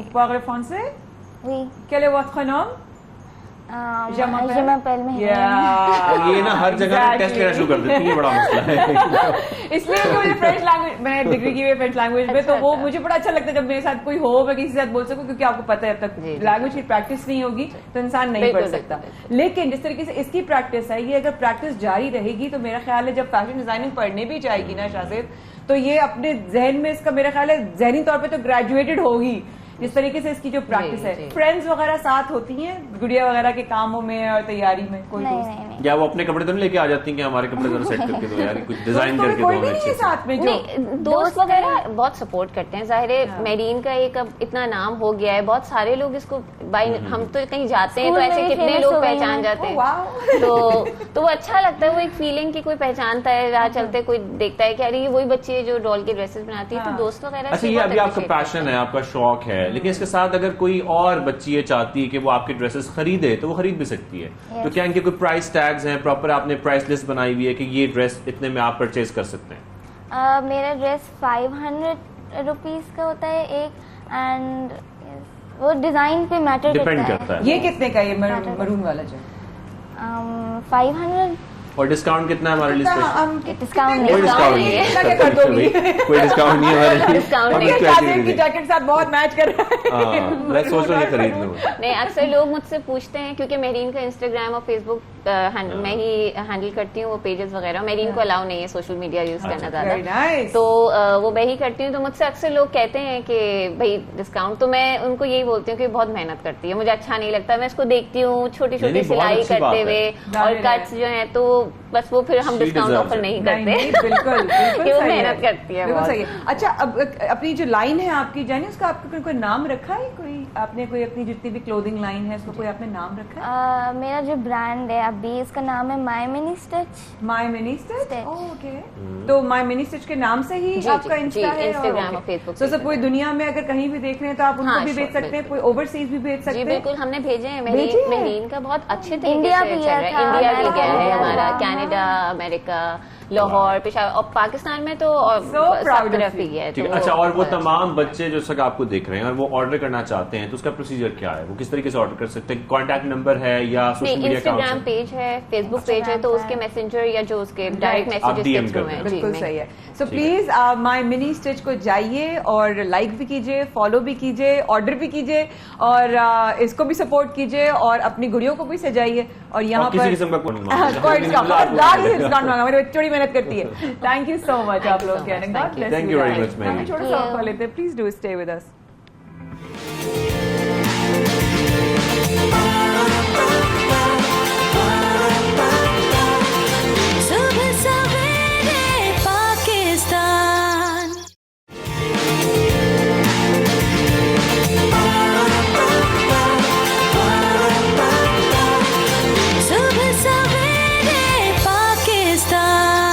एक बार फिर हमारे साथ रहने का बहुत शुक्रिया। शाज़िया बुरमाया कर रहे थे आपका इंतजार सवेरे पाकिस्तान में। और अब एक ऐसा मौजू है जिससे शायद कहीं ना कहीं थोड़ी देर पहले हमने महरीन की वालदा को भी कहते हुए सुना। शाज़िया क्या कह रही थी? वो ये कह रही थी कि अभी भी वो सोशल मीडिया हैंडल जो है खुद इस्तेमाल करती हैं, यानी कि महरीन की वालदा, और महरीन जो है वो उनके थ्रू काम करती हैं अपना सारा, क्योंकि वो अपनी डॉल्स के ड्रेसेस बना रही हैं और महरीन को परमिशन नहीं है सोशल मीडिया यूज एग्जैक्टली। और आज हमारा यही टॉपिक है कि राइट एज क्या है बच्चों के लिए मोबाइल फोन इस्तेमाल करने की, क्योंकि अक्सर हम घरों में आजकल देख रहे हैं छोटे छोटे बच्चे जो शायद 1 साल के भी नहीं होते और उनके हाथ में टैबलेट्स और मोबाइल फोन्स होते हैं और वो उस पर गेम्स भी खेल रहे होते हैं, यूज भी कर रहे होते हैं। तो किस एज में बच्चों को मोबाइल हैंड ओवर करना चाहिए? सेकेंडली, उनके यूजेज पे कितनी पाबंदी लगानी है? अगर वो बड़े हो भी गए हैं, वो स्कूल भी जा रहे हैं, तब भी आपको एक लिमिटेड टाइम रखना है उनके लिए। तो इससे मुतालिक माँ बाप का क्या रवैया होना चाहिए? बच्चों को किस तरह हैंडल करना चाहिए कि उनको ये भी ना आए कि हमारे माँ बाप जुल्म कर रहे हैं? क्योंकि जाहिर है जब वो बाहर जाते हैं या और बच्चों को देखते हैं तो उनके घर वालों ने, उनके माँ बाप ने उनको मोबाइल फोन दिए जाते हैं। जब बच्चों के अंदर एहसास कमतरी होता है, हमारे माँ बाप हमें नहीं दे रहे, वो उस वक्त उस उम्र में होते हैं, वो नहीं समझ पाते हैं कि उनकी भलाई किसमें। इसी मजीद हमें बात करने के लिए हमें ज्वाइन किया है माए नफ्सिया डॉक्टर किरण जावेद ने। अस्सलाम वालेकुम डॉक्टर साहब। वालेकुम अस्सलाम, अल्हम्दुलिल्लाह। क्या मौजू कितना मतलब और टू द पॉइंट है नहीं? मतलब आजकल बच्चों के साथ डॉक्टर साहब ये बहुत ज्यादा हो रहा है। बच्चों को किस उम्र में मोबाइल फोन देना चाहिए? बच्चों का मोबाइल ज्यादा इस्तेमाल करना सही है या गलत?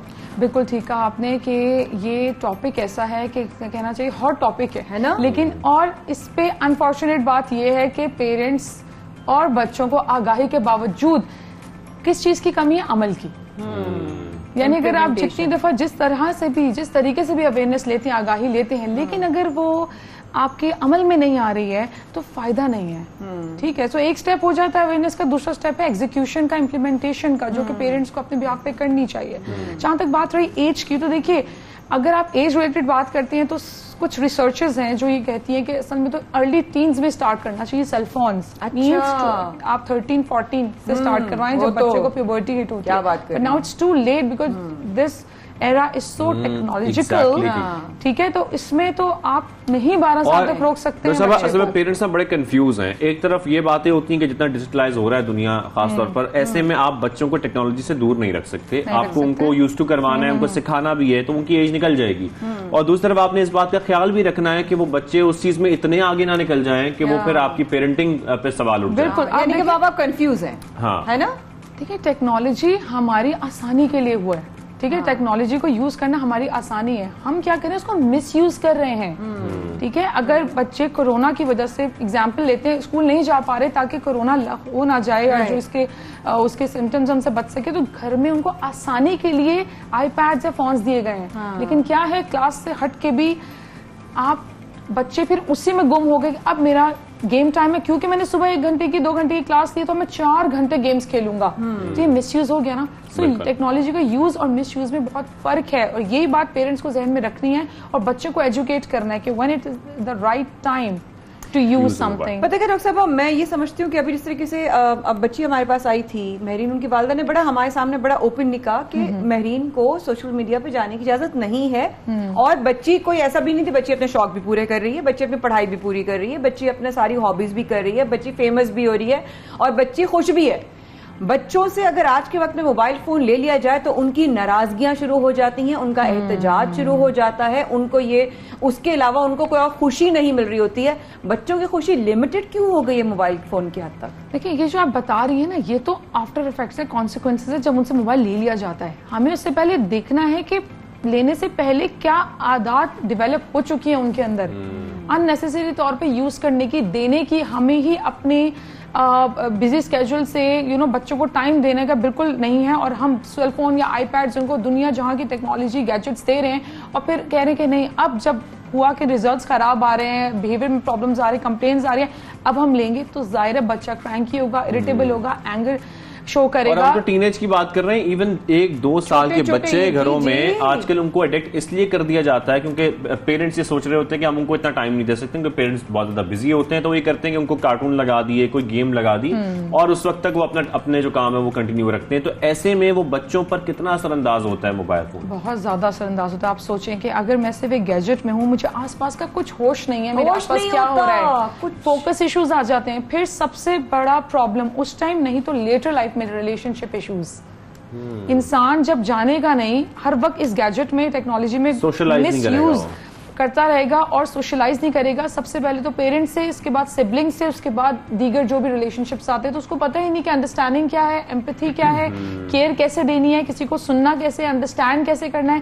क्योंकि उसको तो है अगर किसी ने कुछ बोल भी दिया तो बात सुनी अनसुनी करके वापस ज़ॉम्बी से नहीं हो जाते, मैकेनिकल है, चलो बेटा नाउ इट्स दिस टाइम, जो जबरदस्ती के काम है, जो स्कूल जाना, ट्यूशन जाना, उसको करना है, वापस आके फिर mom I need my cell phone, और mom I need my iPad या टैबलेट, बस दोबारा को मांगते, चलो बच्चा पढ़ के आ गया है, तो अनकॉन्शियसली है कि यार कॉम्पनसेट कर रही है, कॉम्पनसेशन पेरेंट्स कर रहे हैं। 2 घंटे मेरा बच्चा ट्यूशन पढ़ के आया, 4 घंटे स्कूल पढ़ के आया, तो बेटा अब ले लो, और फिर वो हार्मफुल कॉन्सिक्वेंसेस की तरफ बच्चा चला जाता है। आपने बड़ा एक अच्छा पहलू आपने शेयर किया और अभी उजागर किया, वो ये कि रिलेशनशिप्स प्रॉब्लम आएंगी, क्योंकि आज का जो वक्त और आगे जो वक्त आने वाला है, हमारी मसरूफियात, हमारे लाइफस्टाइल हमें बहुत कम वक्त देंगे अपनों के साथ वक्त गुजारने के लिए। बिल्कुल ऐसा ही है। और जो कम वक्त होगा उसमें भी आप अपनों से कनेक्ट नहीं, एक रिश्ता होना, एक रिश्ता बनाने में बड़ा मसला हो जाता है। तो कैसे बच्चों को जो है समझाया जाए, और किस तरीके से उनको, जो बड़े हो चुके हैं, सब समझे, इस तरह शाजिब ने कहा 2-3-4 साल के, 5-6 साल के, 8-15 या 12-13 साल तक के जो बच्चे हैं,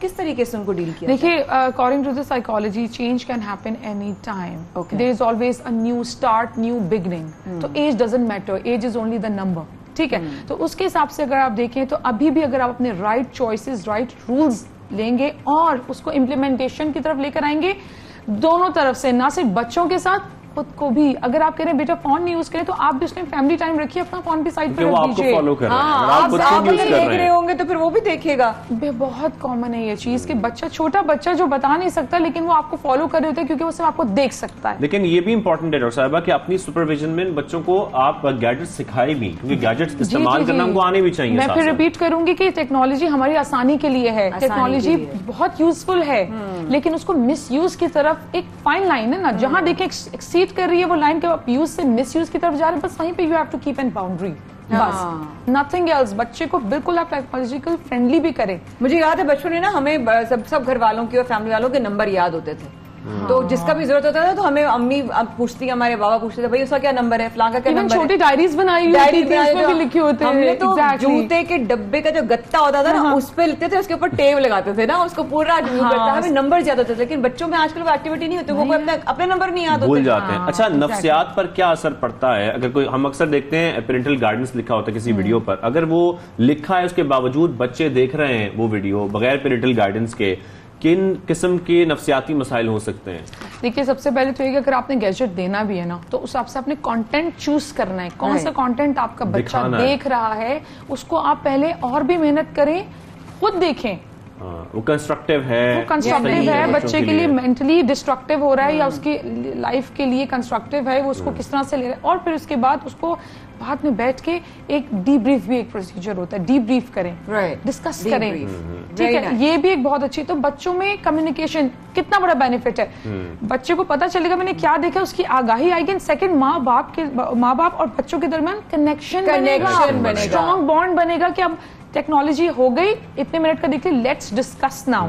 सो now towards the relationship as well. Right, thank you so much Thank doctor you very साहबा. much. आपने सुना डॉक्टर साहबा की बातें कि बच्चे अपना कनेक्शन बिल्ड करें, फैमिली रिलेशन बिल्ड करें, बच्चों के अंदर कॉन्फिडेंस बिल्ड करें और बच्चों के अंदर आगे बढ़ने की जो एक उनकी लाइफ स्टाइल होना चाहिए उसमें मोबाइल एक अच्छा किरदार अदा करे, ना कि मनफी. शाज़िया बुरमाया को दीजिए कल तक की इजाजत. इंशाल्लाह फिर आपकी खिदमत में हाजिर होंगे. अल्लाह हाफिज.